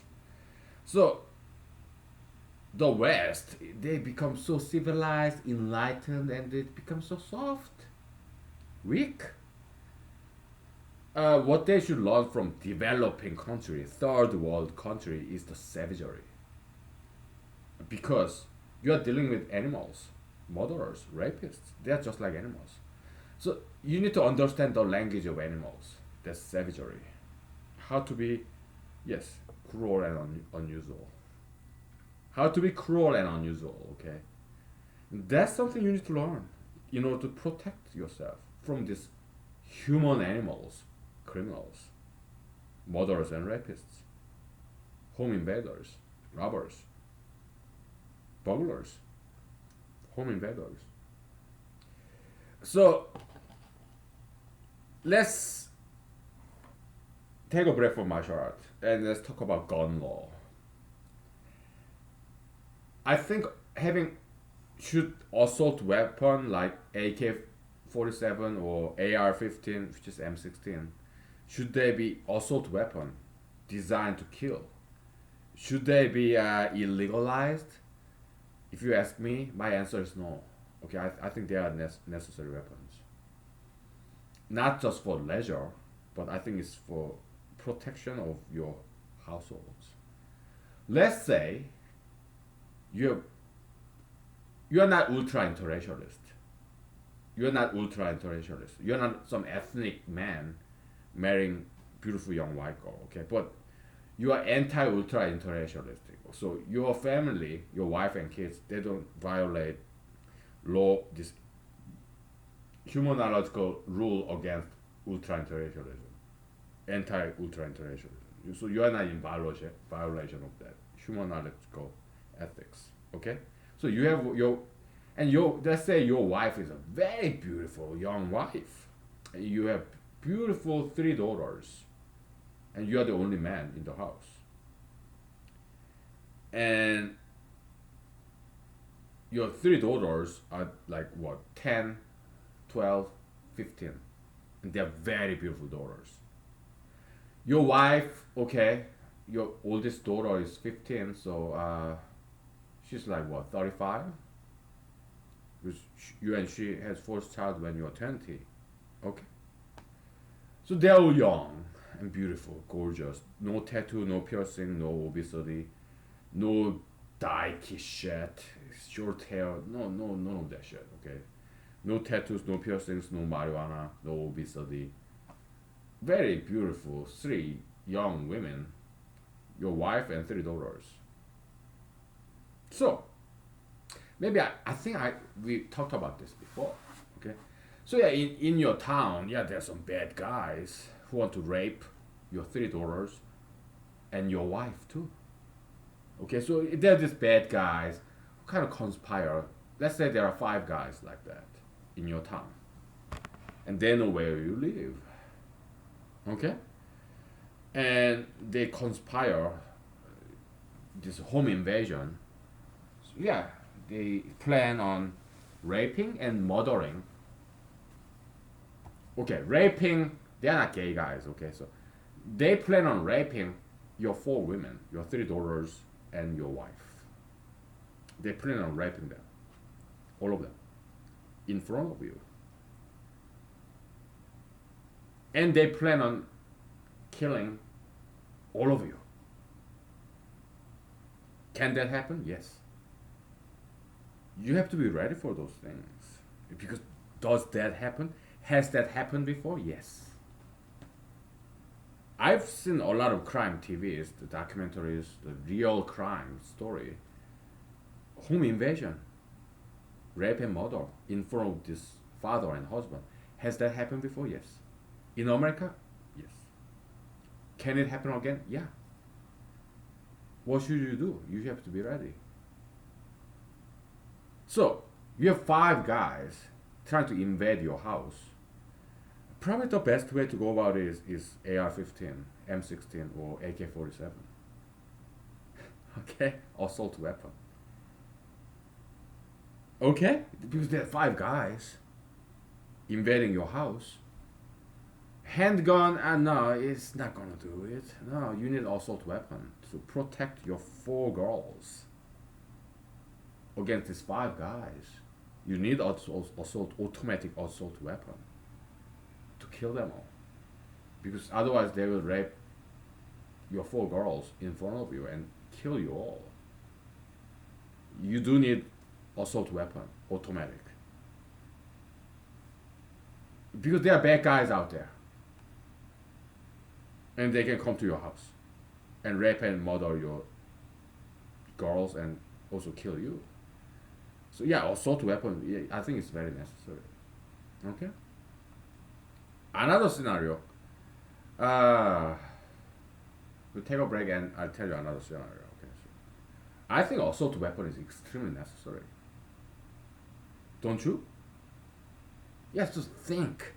Okay, if you are Democrat, liberal, well, I'm kind of liberal too. And don't just absorb like sponge all the stupid, idiotic politicians tell you. Stupid media is feeding you. No, think. Be more like Cartesian, Cartesian inquiry, Cartesian doubt. Think on your own. Okay?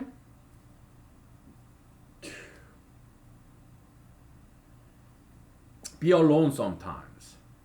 Okay? And think on your own. We'll take a break, okay? And we'll continue.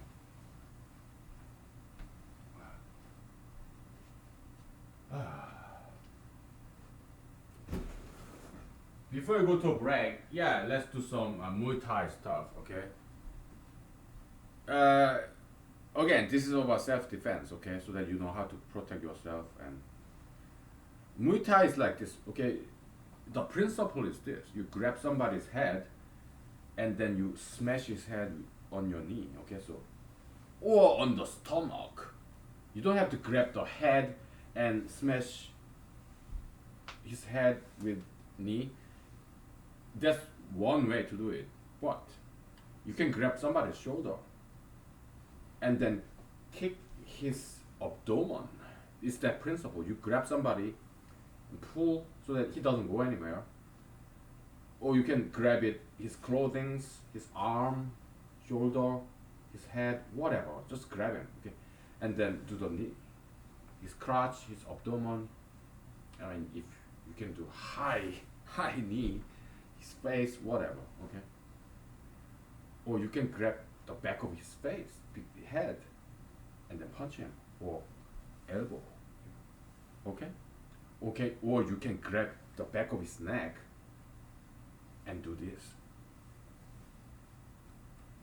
Go after his neck, okay? So it's the principle, okay? You grab somebody so that he doesn't go anywhere, but you don't have, it doesn't have to be the face. It can be face, neck, jaw, abdomen, chest, crotch, whatever. It's the general principle. You grab somebody and then you go after it, okay? In order to double the impact.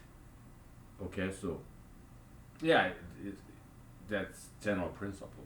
Okay, so all right, so we'll take a break. Okay, so but don't get into any trouble. Okay, I don't want you to beat up somebody. Don't get into any unnecessary fight. And even if in self-defense situation or defense of others, don't overdo it, because I don't want you to go to jail for it. Okay, so just know it, practice it, and be good at it. Okay, but don't get into any trouble. Right? So, be nice, be humorous. Okay, be tolerant.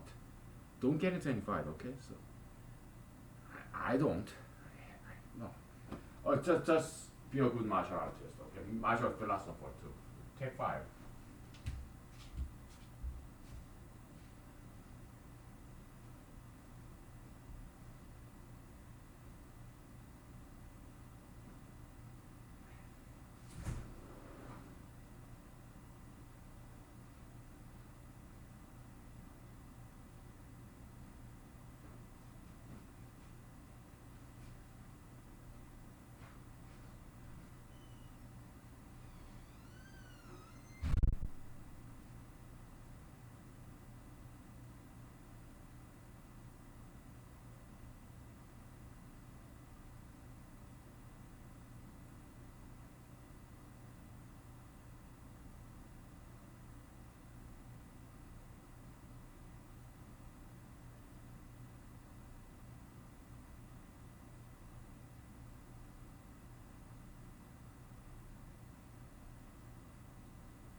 Okay, let's get back to that army story, shall we?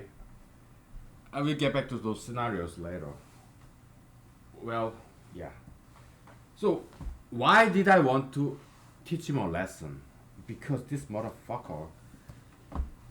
We are we are going back up.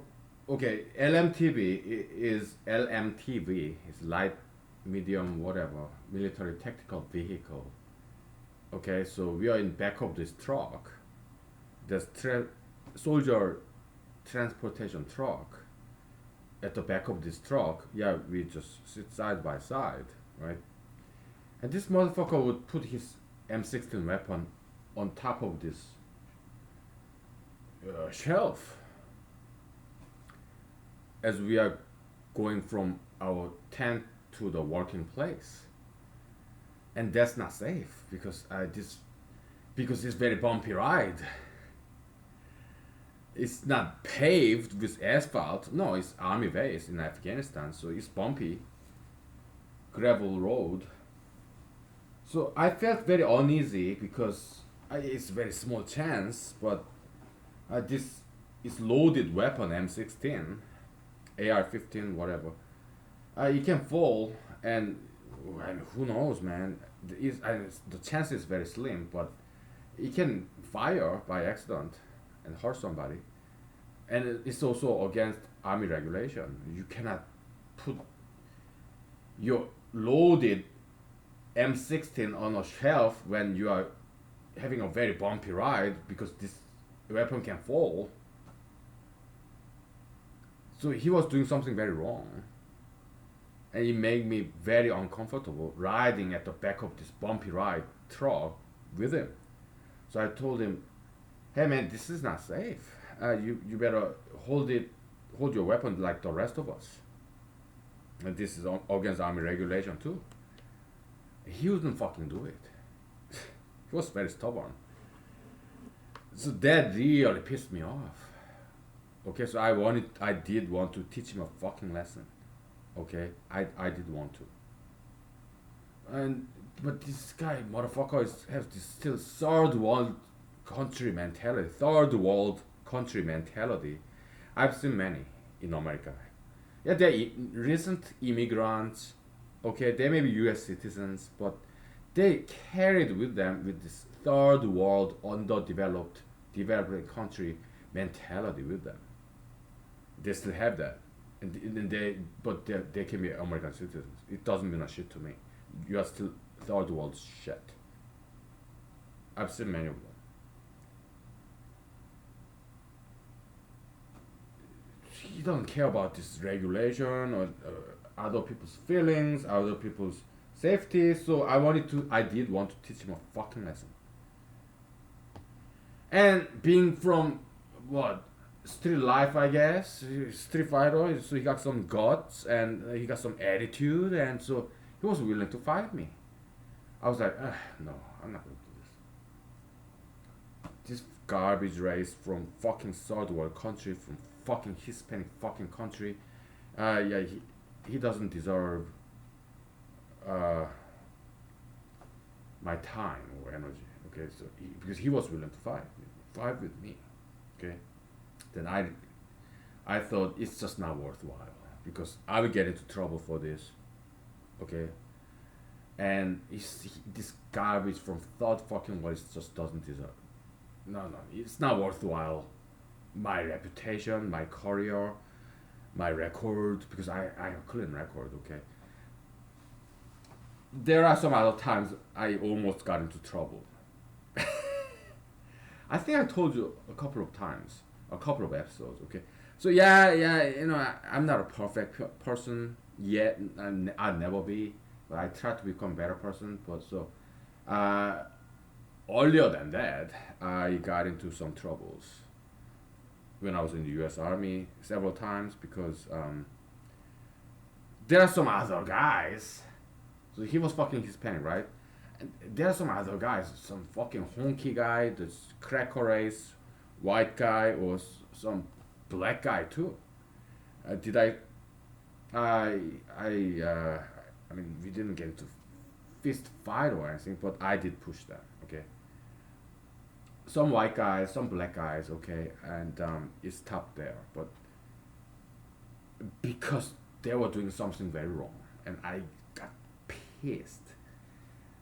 There's this black guy, okay, he's a smart guy, obviously college educated, probably with college degree, and well, it happened during AIT in Fort Gordon, Georgia. Okay, so he's a very smart guy. He's a specialist, like I was. Obviously, he has college degree, because if you're junior enlist soldier and if you're a specialist E4, you have private second class, private private first class. No, you have private E1, E2, private second class, E3, private first class, and then you have specialist or corporal. Corporal is NCO anyway. But yeah, mostly it's specialist. And I was there because I have college degree. And this black guy, he also was specialist. So obviously he has college degree, 4 year college. Okay, and he looks smart too. He looks like very brainy, very smart guy, and he's very handsome too. Okay, he's a full blown African American, very handsome, and also he seemed to be very intelligent and very educated. Okay, I was not student leadership. I was just his colleague, but I was there before he did, so he kind of knew than me. And when everybody was mopping the floor, sweeping the floor, cleaning because it was cleaning time in the morning, we cleaned our barracks every morning. Everyone was cleaning. He was texting on the cell phone. So, hey man, everybody's cleaning. Why are you texting? He wouldn't listen. I was not in a student leadership. I was not a squad leader. I was not a PG, but it that just really ticked me off. Okay, so I pushed them, and that was that. But my sergeants, they did rebuke me, reprimanded me verbally, but they know I'm a good soldier, very diligent, hardworking. So they forgave me. All right. And also during the AIT, because the student soldiers, student leaders, they wouldn't give me a position. So I got mad once. So I kicked with my army boot on the wall of this barracks. Okay, and it punched a hole. Okay, but I fixed it. It was not even very visible after I fixed it because I'm kind of handy dandy too. Okay, so what did I use? Scotch tape. Okay. Yeah, I kind of drew it out and it was not even visible. But we had this formation because of this incident because these motherfucking colleagues of mine they snitched on me. So we had formation and hey, a student soldier who punched a hole punched a hole in the wall, hole on the wall, raise your hand, and I did. You come to NCO's office, and I was like, why did you do it? And of course, parade rest. Sergeant, I'm sorry, Sergeant. I got angry because these student leaders they wouldn't give me student leadership position. So I'm sorry. It's my fault. And they forgave me because they understood, and they also knew I'm a very good soldier, very hardworking. Okay. And I have very good potential in the future. Okay, so yeah, they didn't want to put in the record, so they forgave me. Okay, so and then after that, I wanted to prove myself and repent. So I studied for the board, and I got this passed the company board. I won the company board, company level, then battalion level. Okay, did I win brigade level? I'm not sure. Okay. So I became a soldier of color. Okay, so I won the award, and also I was very smart. So during this AIT, it's about a lot of electronics class. I finished it way earlier than my colleagues, and so they noticed that. So I got some certificate of excellence, whatever, right? And also Army Achievement Medal too. Okay, so somehow it got lost in the paperwork, so I never physically got it, but they did award that to me. Okay, I also became a PG, platoon guy too, at the end of the career. Okay, so yeah, I kind of came back. I fell, but I came back. Kind of resurrection story. President Trump. I read his book, Art of Coming Back, because he fell too, bankruptcy, right? But he came back, like billions of dollars of debt, but he came back, right? So yeah, ups and downs of life, vicissitude of life, right? And then I finished this story, and then I would go to a break. Okay, so I was stationed in Fort Hood, Texas, right? There's this guy. Later on, we all became friends. Everybody I ever fought, we all became friends. Okay, there's this Caucasian guy. Okay, he been to Iraq, so he's combat veteran. And me, I was just stationed there. It was my first station, so I never been deployed. But he was younger than me.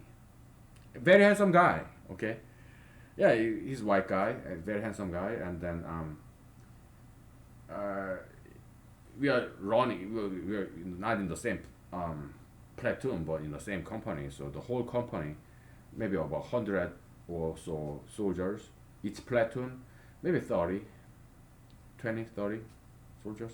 So he belonged to different platoon, but we are in the same company. So we went to company run, in a formation, okay, and then we we we do left and right, left, right, so that we don't step on each other, right? So yeah, I was kind of cocky guy, like oh, I'm older than you guys. Yeah, you deployed to Iraq, Afghanistan. So what? I'm at least like 10 years older than you are, most of you. Okay, so I was kind of cocky. Yeah, I'm a college graduate. I also been to some Ivy League school too, PhD program. I ended up dropping out after 2 years, but yeah, I was kind of cocky. Okay, so many of those senior level junior enlisted soldiers with combat patches, they didn't like me very much. Okay, because I'm new, but I have this attitude, right? So this guy, I guess, wanted to teach me a lesson. Okay, so he was running behind me. Okay, and yeah, I know how to do cadence, left, right, left, right. Yeah, I was following the cadence, but he intentionally did it offbeat so that his toes hit my heels.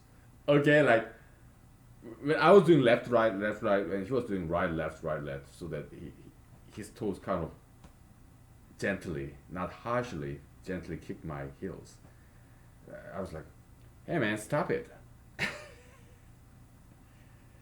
And he's telling me it was kind of. We later all became friends. So everyone I ever fought with, we all later became friends. Okay, because let boys be boys. Okay, so everybody. Okay, so hey man, follow the cadence. And I am following the cadence. It's you who's not following the cadence. Okay, so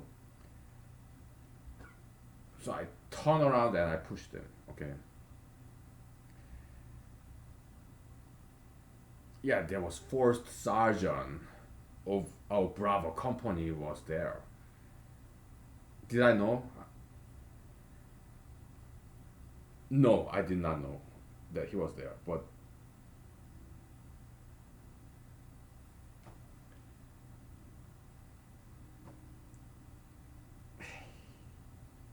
our sergeants were there too. It was company run. Everybody was there. Everybody. We were running and I pushed him.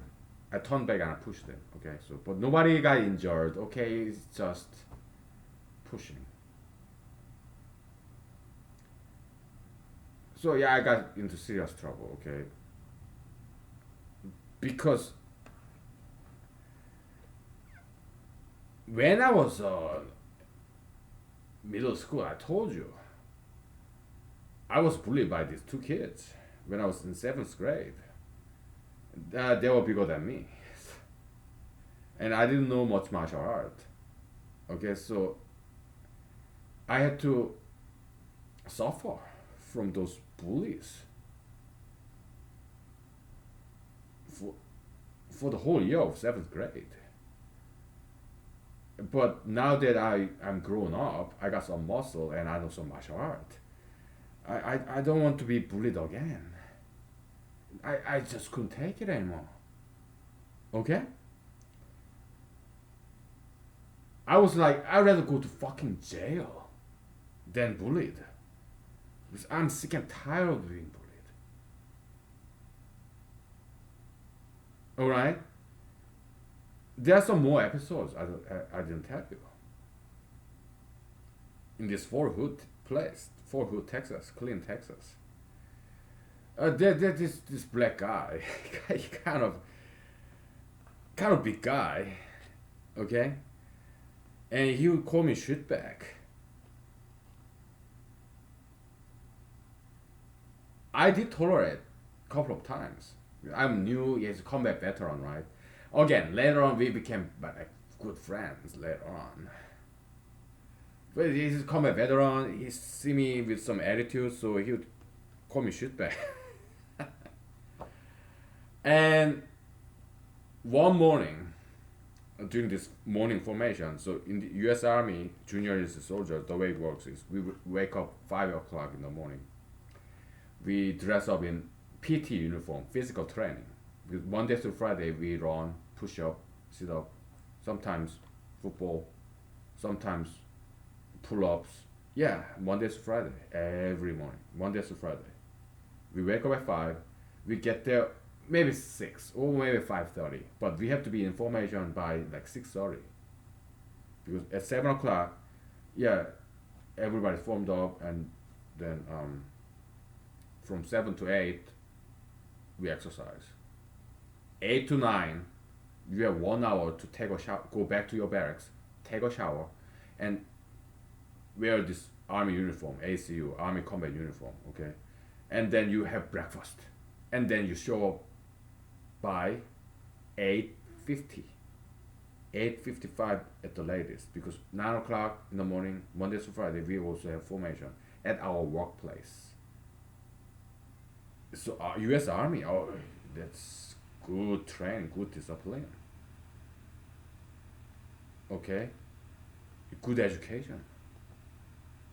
Okay, so yeah, before this, we'll take a break because I don't want to lose my voice. We'll take a break. I tell you all about it. Okay, so I tell a lot of untold stories, but looking back, it's all let boys be boys. Okay, so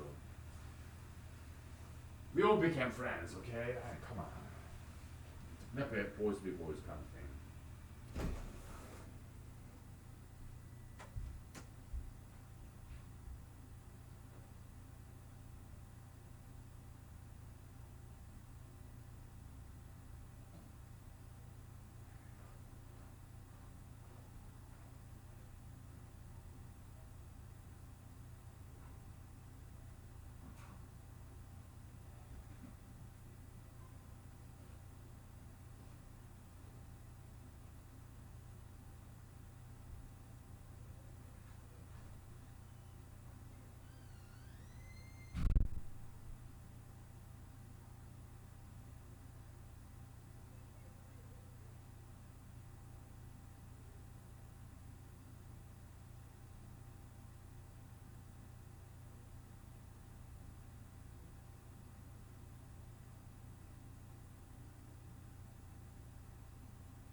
I'm sorry, I'm a troublemaker. Yeah.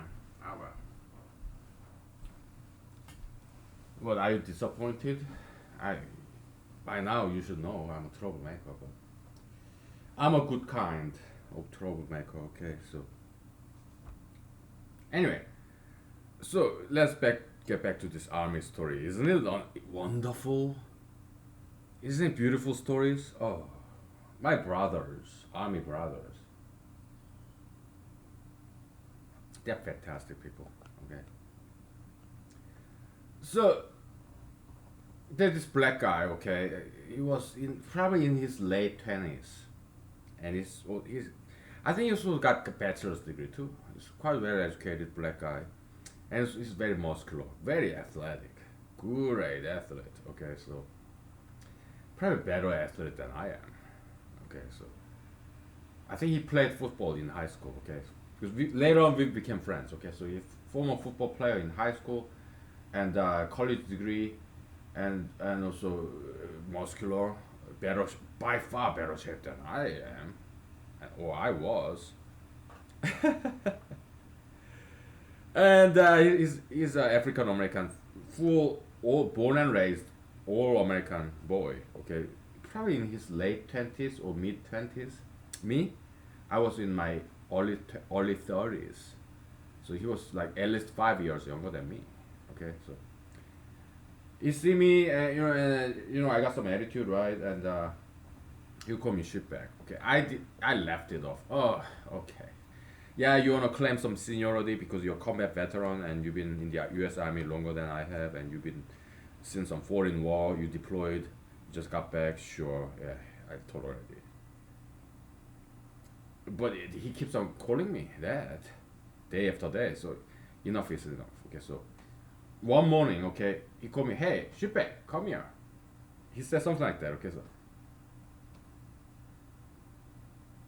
and I stood, so I went and I stood face to face, like less than 1 foot apart, and I told him, "Do not call me shitbag ever again." Okay, I stared at his eyes because if he does call me, I didn't say this because I was gonna fight him. Okay, I was going to. Because I don't tolerate that shit anymore. Not anymore. When I was what, seventh grade, how old was I? 12 years old. Yeah, there's two big guys when I was in South Korea, this Korean middle school. One athletic, the other fat. Okay. Uh, yeah, they would grab me from behind and pull me up and down, up and down. What else did they do? I don't remember, but they did pick on me. They did bully me. But they never punched me or no, no injury. Okay, but it just but humiliation, public humiliation with 50 boys, all guys, 50. Uh, in a sense, it was not too bad because they didn't do that in front of girls. But yeah, still, there are 50 guys in the classroom, and they would do that in front of everybody. Not in front of teachers, of course, because they would get in trouble. But in front of every guy, they would grab me from behind and up and down. It was so humiliating. And now this guy, combat U.S. Army combat veteran, he was same rank as me, specialist. Okay, he would call me shitbag in front of everybody.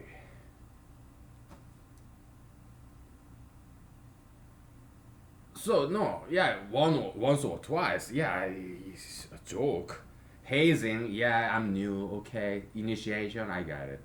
But if you do it again, if he does it this again and again, no, I'm not gonna tolerate that shit. No. So yeah, I was going to fight him, okay.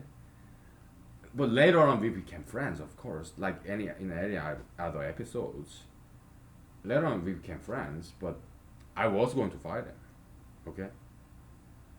Because I by then I was 32 or 33 years old. Yeah, I know enough martial art, okay?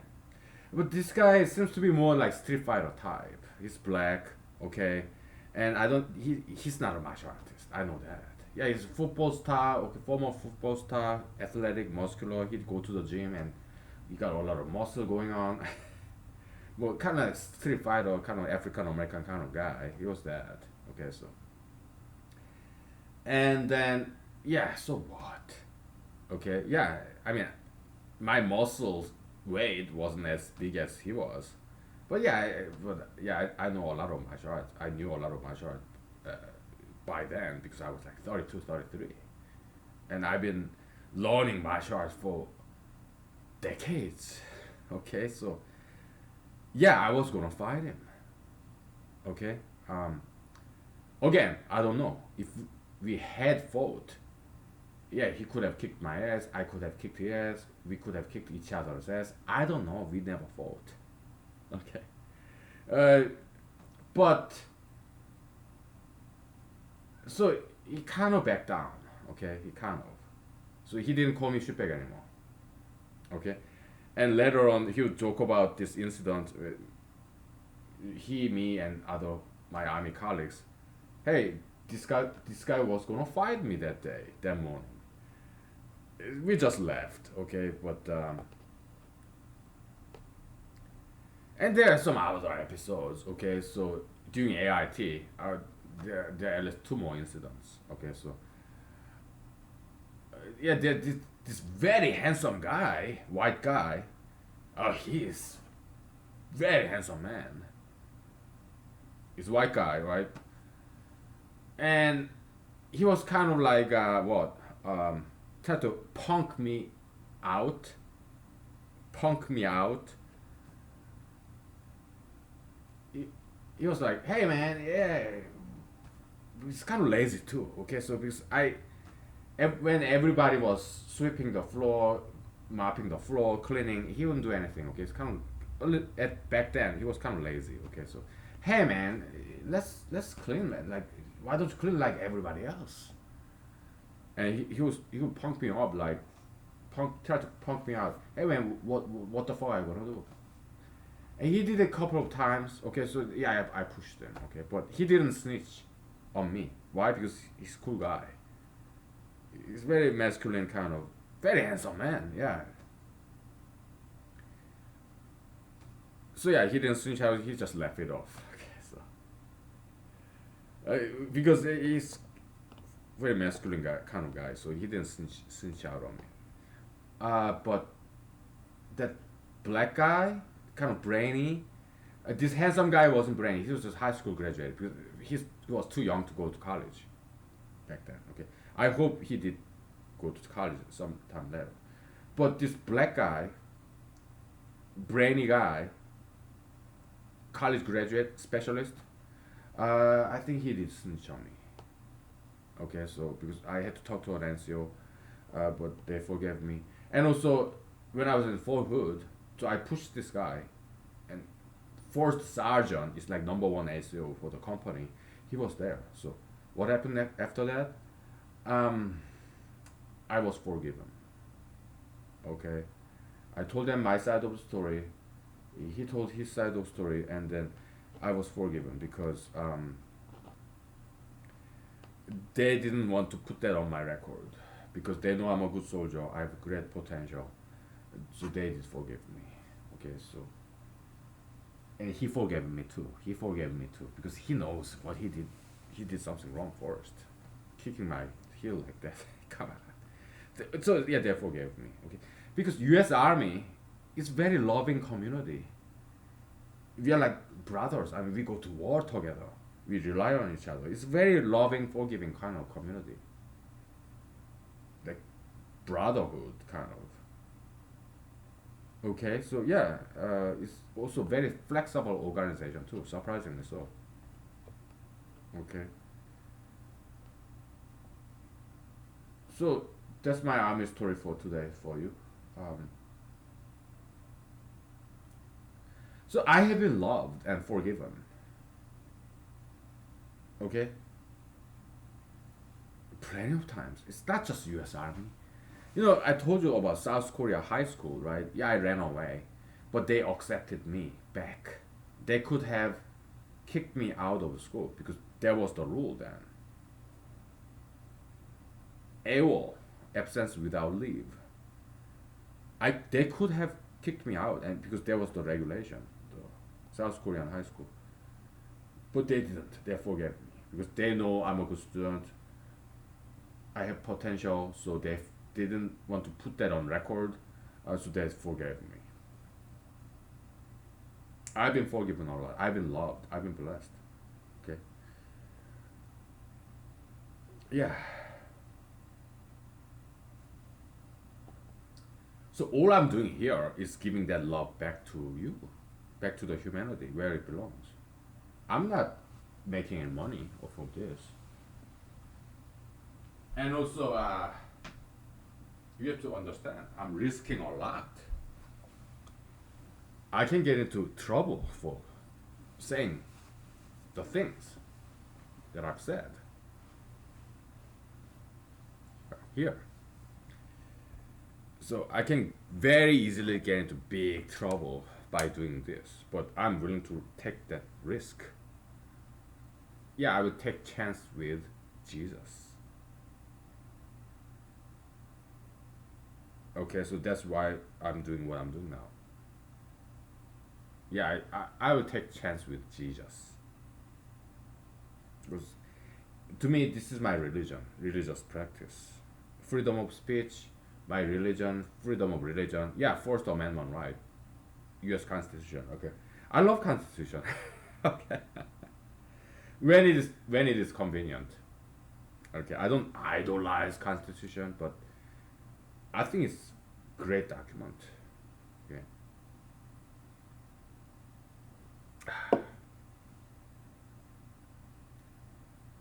I hope we never have to kill this prisoner and do the human organ sale, that stuff. I hope I never have to do that, but I will do so if it boils down to it. I have no problem doing it, but I hope I don't have to do it. Again, hypothetically, if I'm the president, okay, because we need to stop crimes. I'm willing to go there. I will do whatever it takes to get rid of crimes because I don't want to see any more crimes in the United States. Not anymore. Not a single more crime. Okay, there will be my commitment, my presidential campaign promise. I will make it happen if I'm the president. Okay. There will be no more crimes. No, not when I'm the president. Okay, I will get rid of it. Okay, and I know how to make it happen. Okay, because I don't want to see any more crimes anymore. Okay, innocent victims, rape, murder, no, not anymore. Not when I'm the president. Okay? There will be no more. I promise you. Okay. So it's up to you. You wanna see more crimes or you wanna see stop? You wanna vote for President Trump or ex Vice President Joe Biden or me? It's up to you. Okay, so I'm doing my part, but now it's time to do your part. Okay, so yeah. All I'm asking is vote for me. Okay, you don't have to advertise me, campaign for me. No, what I'm asking is vote for me, okay? So, because I intend to keep on running, okay? By the way, this puffball, there's this area. It's kind of mossy ground, swamp patch in my side yard. It's my natural puffball farm. I didn't plant them, but come autumn when they puff, yeah, I will make it puff so that next year there'll be more puffballs. Okay, so yeah, and I'm not gonna harvest any more of them because I want to preserve that germline. It's like a natural farm of sort. It gets bigger and bigger. It's so cute. Hey, look at this. It is cute. Puffball, mushroom. Oh, so good.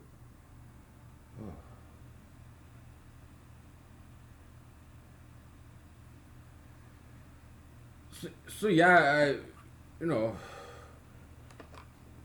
we have friends, in the U.S. Army.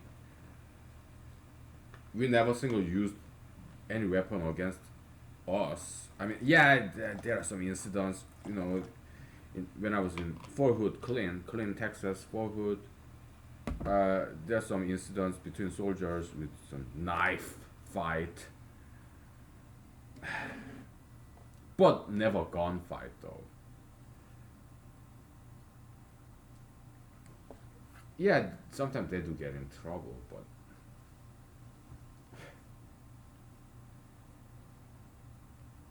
yeah, mostly yeah we do behave because you know, but also we were young and dumb, right? But we later on all became friends, and later on it all become good memories. Okay, we learn our lesson. Okay, it's like U.S. Army to us. It's like it's like school, educational, very nurturing and protective. So we felt it's like our home. I did plan on staying because I really enjoyed it, but after 4 years of all this rock march, rock run, Monday through Friday, daily PT in the morning, it wear down on me because by then I got out at 2013, so what? I was like 35, so my body started to break down. It was too much exercise for my that age, 35. So I had to get out in order to protect my body. That's why I got out. But I did think about staying because I really enjoy that. Because it's familial brotherhood, kind of very caring and nurturing. And it was fantastic. Yeah. I mean, I could have died during the deployment. I could have lost my limb because some of the U.S. Army soldiers, yeah, they lose their limbs, PTSD, or they even lose their lives. It happens. Yeah, so joining the U.S. military, yeah, it's not an easy decision. But me, it wasn't that hard at all because I was ready to die. I was ready to lose my limbs. Why? Because I wanted to give something back to America. I mean, yeah, I happen to be born here in the United States, but I grew up in South Korea. My parents, they are not Americans. So I got a lot from America. I wanted to give something back. So yes, before I joined the army, U.S. Army, and before we went deployed to Afghanistan, I was ready to die for this country, and I was ready to lose my limbs for this country. I was.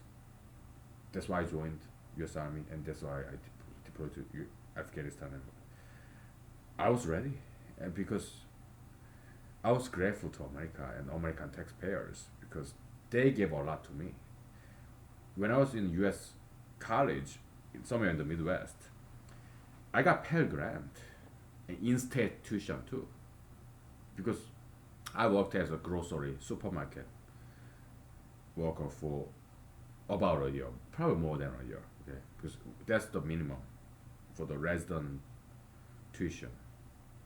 But that was not my purpose though. I took some semesters off in order to learn English because I couldn't understand the lecture. My English was so bad, so I couldn't continue the study because they didn't understand my English either.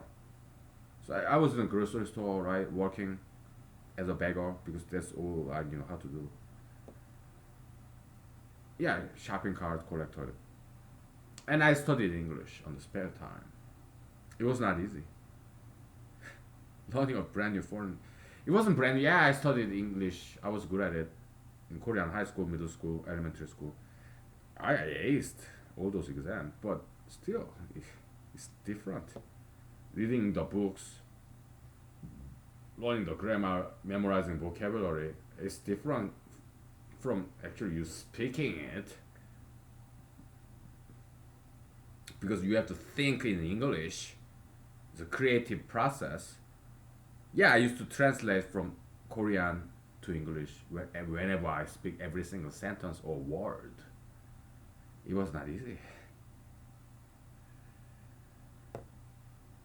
Then later on, I start to dream in English and think in English, and then I was like, okay, I'm ready to go back to school. Okay, and by then it was more than 1 year, so I got state resident tuition. This kind, ladies and gentlemen, okay, it was Wisconsin, okay, Madison, Wisconsin. Kind of gentle, this American middle-aged people. They were the board members of this school, University of Wisconsin Madison.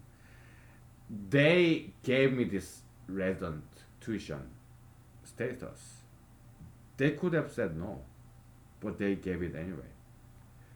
And in writing, they wrote to me, we know that you may not stay in Wisconsin, but we're going to give you residence tuition anyway.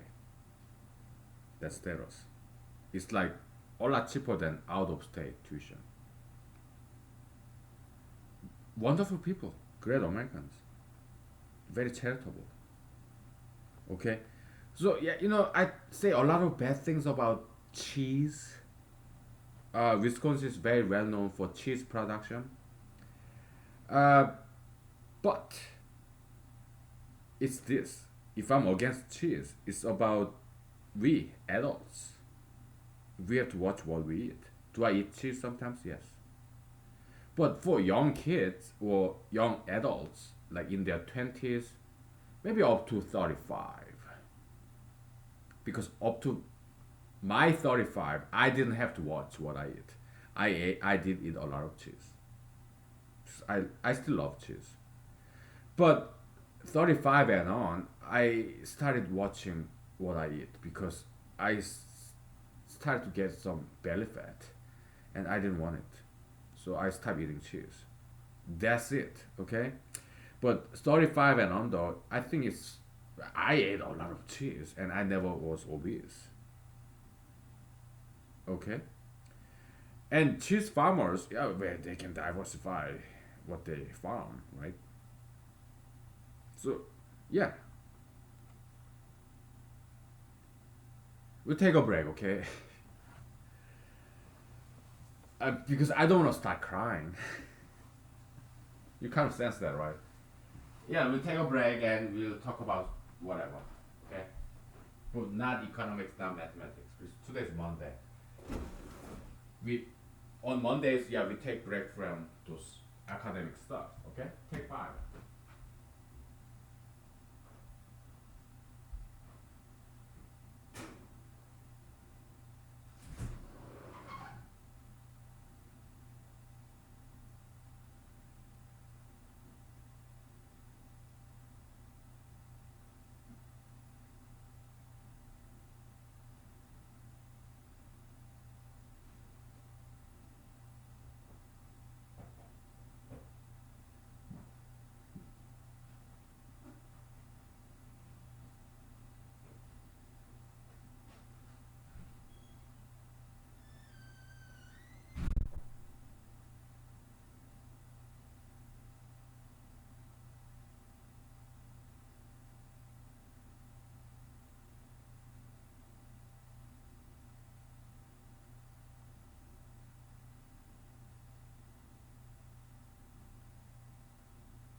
Hey, how about more army story? Hmm?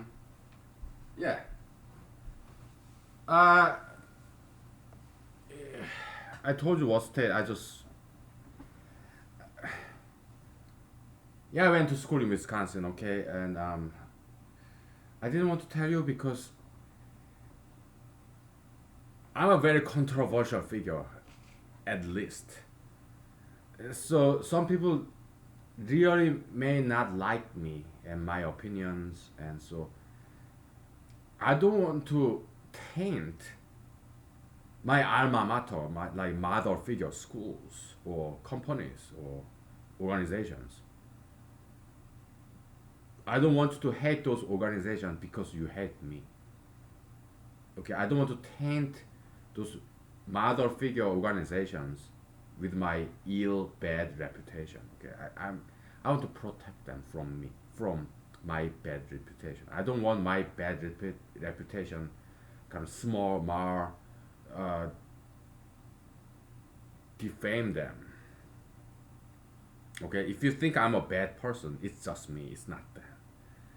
Maybe I haven't learned the lesson yet.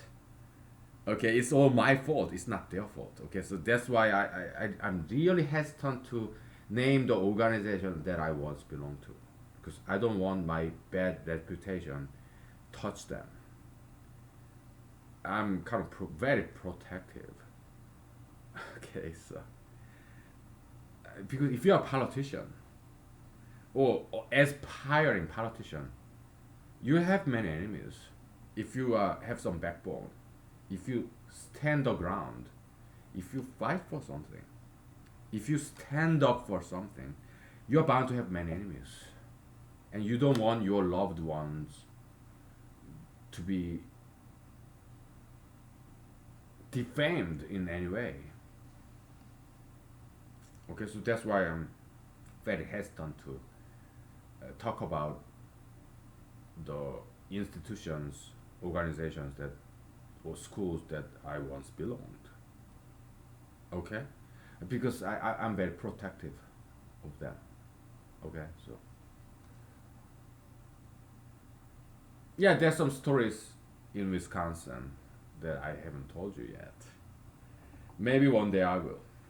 Okay, but for now, let's go back to the U.S. Army story. Okay, so I joined the U.S. Army in 2019. I got out after 4 years of active service in 2013. Right, and uh, what else? So it was during President Obama, his first term, and also second term. So uh, he got elected in 2008. He became the president sworn in 2009 to 2013. So yeah, he's during his first term then, something like that. Yeah, his first term and some initial parts, couple of months in his second term, I guess.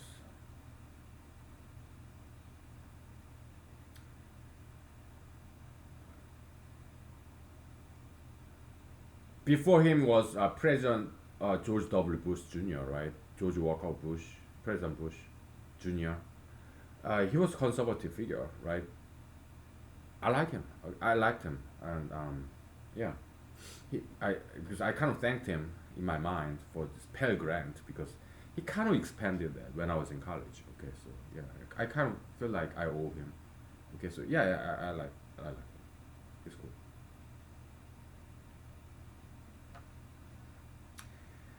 President Obama, I liked him a lot initially. I didn't vote for him in neither in either occasion, but I did like him. He was very inspiring. He and Vice President Joe Biden, they are both very inspiring. Kind of they were the reason that I went to law school because I wanted to be politicians like them. Okay, because when they were first elected in 2008, uh, I thought, oh, finally, good people, good politicians, they made it. They can make it. Good people can be a top level politician. That was what I was thinking. Okay, so they were inspiring, and I do believe they are good people. I don't think they are bad people. President Obama, Vice President Joe Biden, I don't think they are bad people. I think they have a good intention. It's just that they didn't know enough because they thought gay marriage is okay. Actually, back then, I was kind of liberal too. So I thought gay marriage is okay. I was liberal rather, okay. But once I joined the army in 2009, U.S. Army was still very very conservative. They were very very anti-gay.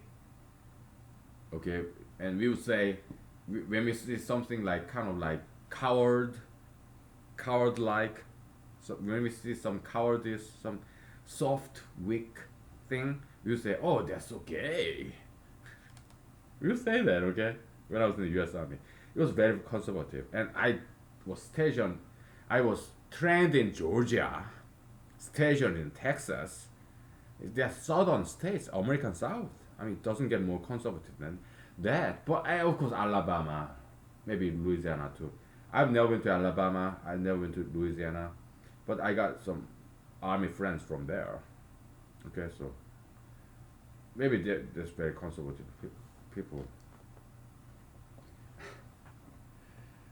My friends from Alabama, yeah, they tend to be very strong backbone, very strong-willed people.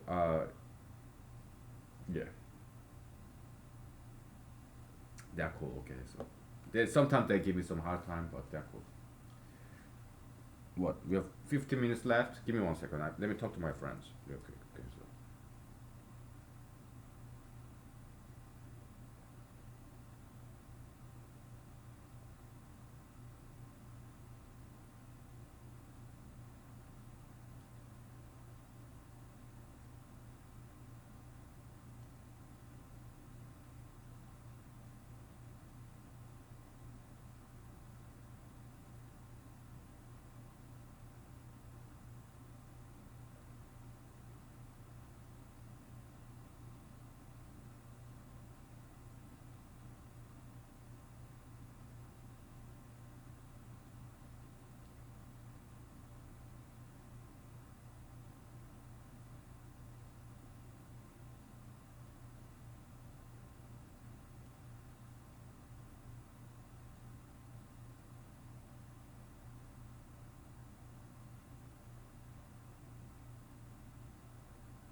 So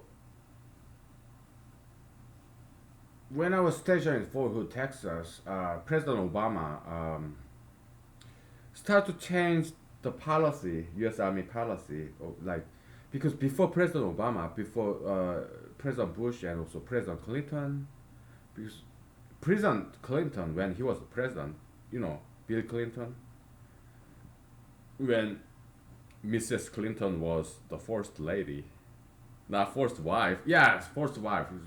President Clinton, he never divorced.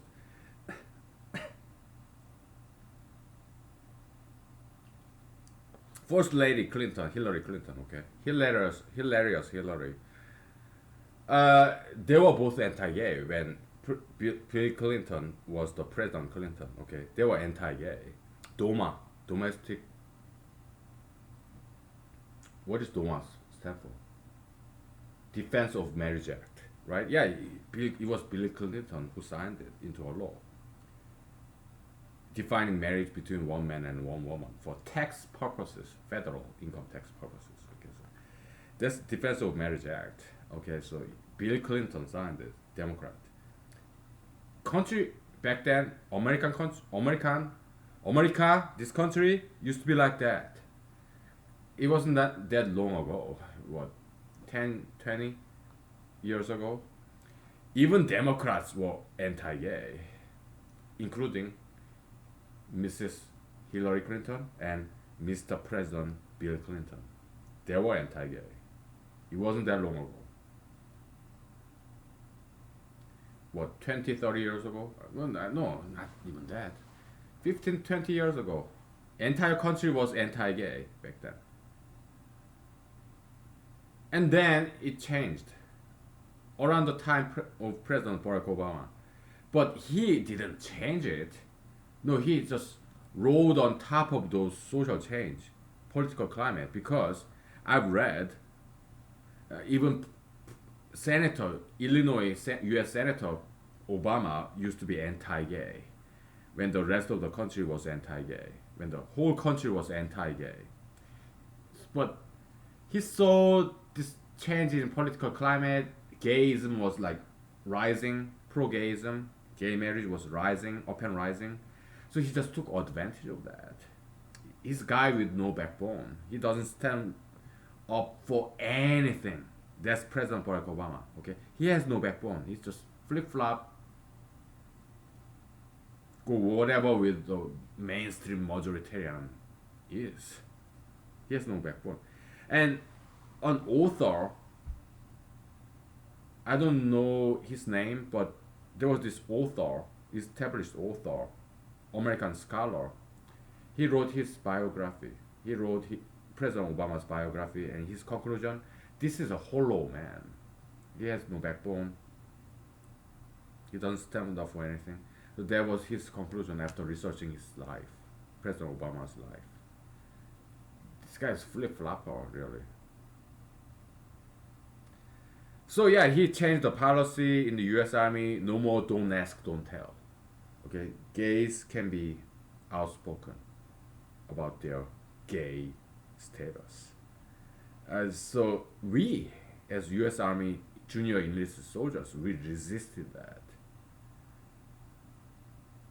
And I want to talk about this because it's kind of interesting. But give me 1 second. We have 10 minutes left. Okay, just let me talk to my friends.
So, uh, we had this battalion level meeting because President Obama he changed his don't ask, don't tell policy.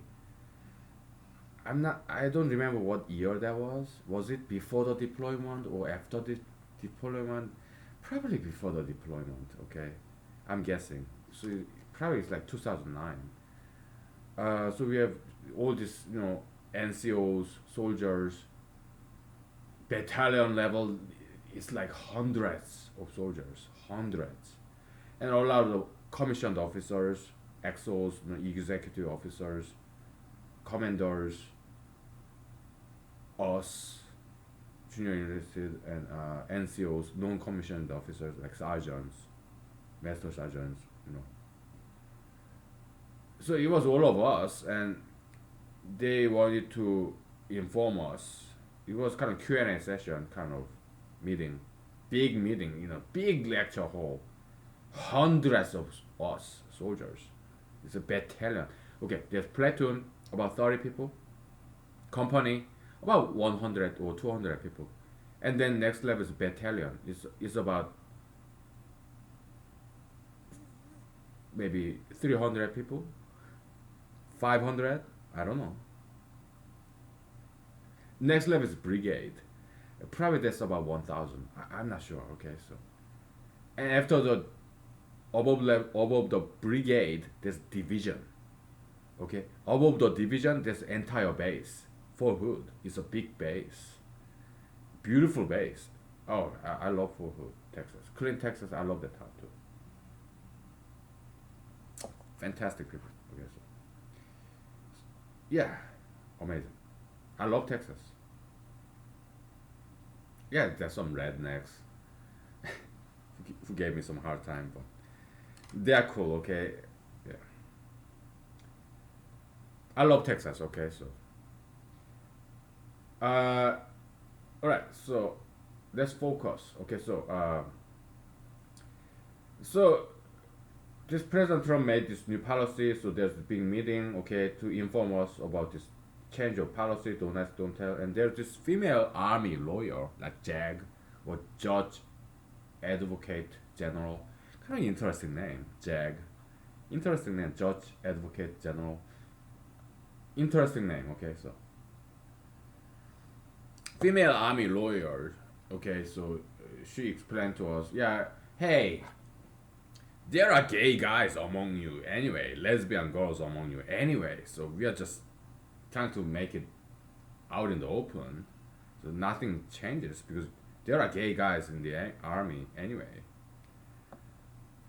lesbian girls in the army anyway. So we're just trying to make this their life easier. That's all. Yeah, she's a very good lawyer. I mean, he's very convincing, smart. Okay. So I raised my hand, okay, because I was thinking about becoming a lawyer myself. So she's a very good lawyer, so I wanted to make some counter argument. Okay. So yeah, yeah, but well, so I raised my hand and they picked me. So I'm a lawyers, okay. So yeah, they picked me. Let me speak. Yeah, we understand, but try to understand us. I mean, we are living in barracks. Okay, if my roommate is gay, I mean, we are in the same barracks. We may share towels. I'm just trying to understand our I'm just trying to make you understand our concerns. We are we live in barracks. We are junior enlisted soldiers, and we are in the same barracks room. We have separate room, but we have only one bathroom, and we share towels. And if this guy's gay guy, then if my roommate is gay guy in this barracks room, that would make me feel very uncomfortable because we are sharing towel, and gay guys they tend to have more AIDS than average, and I don't want to get AIDS. So it just made me very uncomfortable. Okay, so knowing that he's gay guy, I'm just letting you understand where we are coming from, where our objections are coming from. Okay, and she appreciated my argument because it's kind of smart argument. Okay, so yeah, it made me feel very good. Okay, so as a future lawyer, kind of lawyer on paper, whatever. Okay, so that's something I remember. All right, so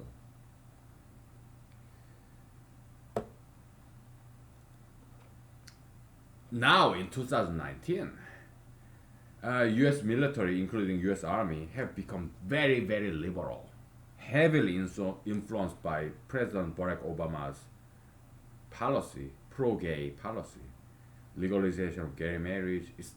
It's not all him. It's Justice Kennedy too, and Justice Kagan, Justice Sotomayor, Justice Ginsburg, Justice I don't remember the other one. Okay, 5 justices out of 9. Yeah, gay marriage is okay. Gay is okay. So U.S. military has been heavily influenced by this surge of liberalism 8 years under President Barack Obama. So nowadays, U.S. Army is to me is unrecognizable. Okay, they became so pro-gay, liberal. So perhaps it's good that I got out before that happened. Okay, so but I did have good time when I was in the U.S. Army. I have fond memories. I still get in touch with my U.S. Army colleagues. Some of them are still in the U.S. Army. Others got out. Okay. Good old days, man. Good old days. When U.S. Army used to be conservative. But it's not President Obama's fault. He just took advantage of that change in political climate. He rode on top of it, just like a surfer. That's it. Okay, so time is out. Okay, so thank you for your tolerance, patience, kindness, generosity. Thank you. Good night. Bye.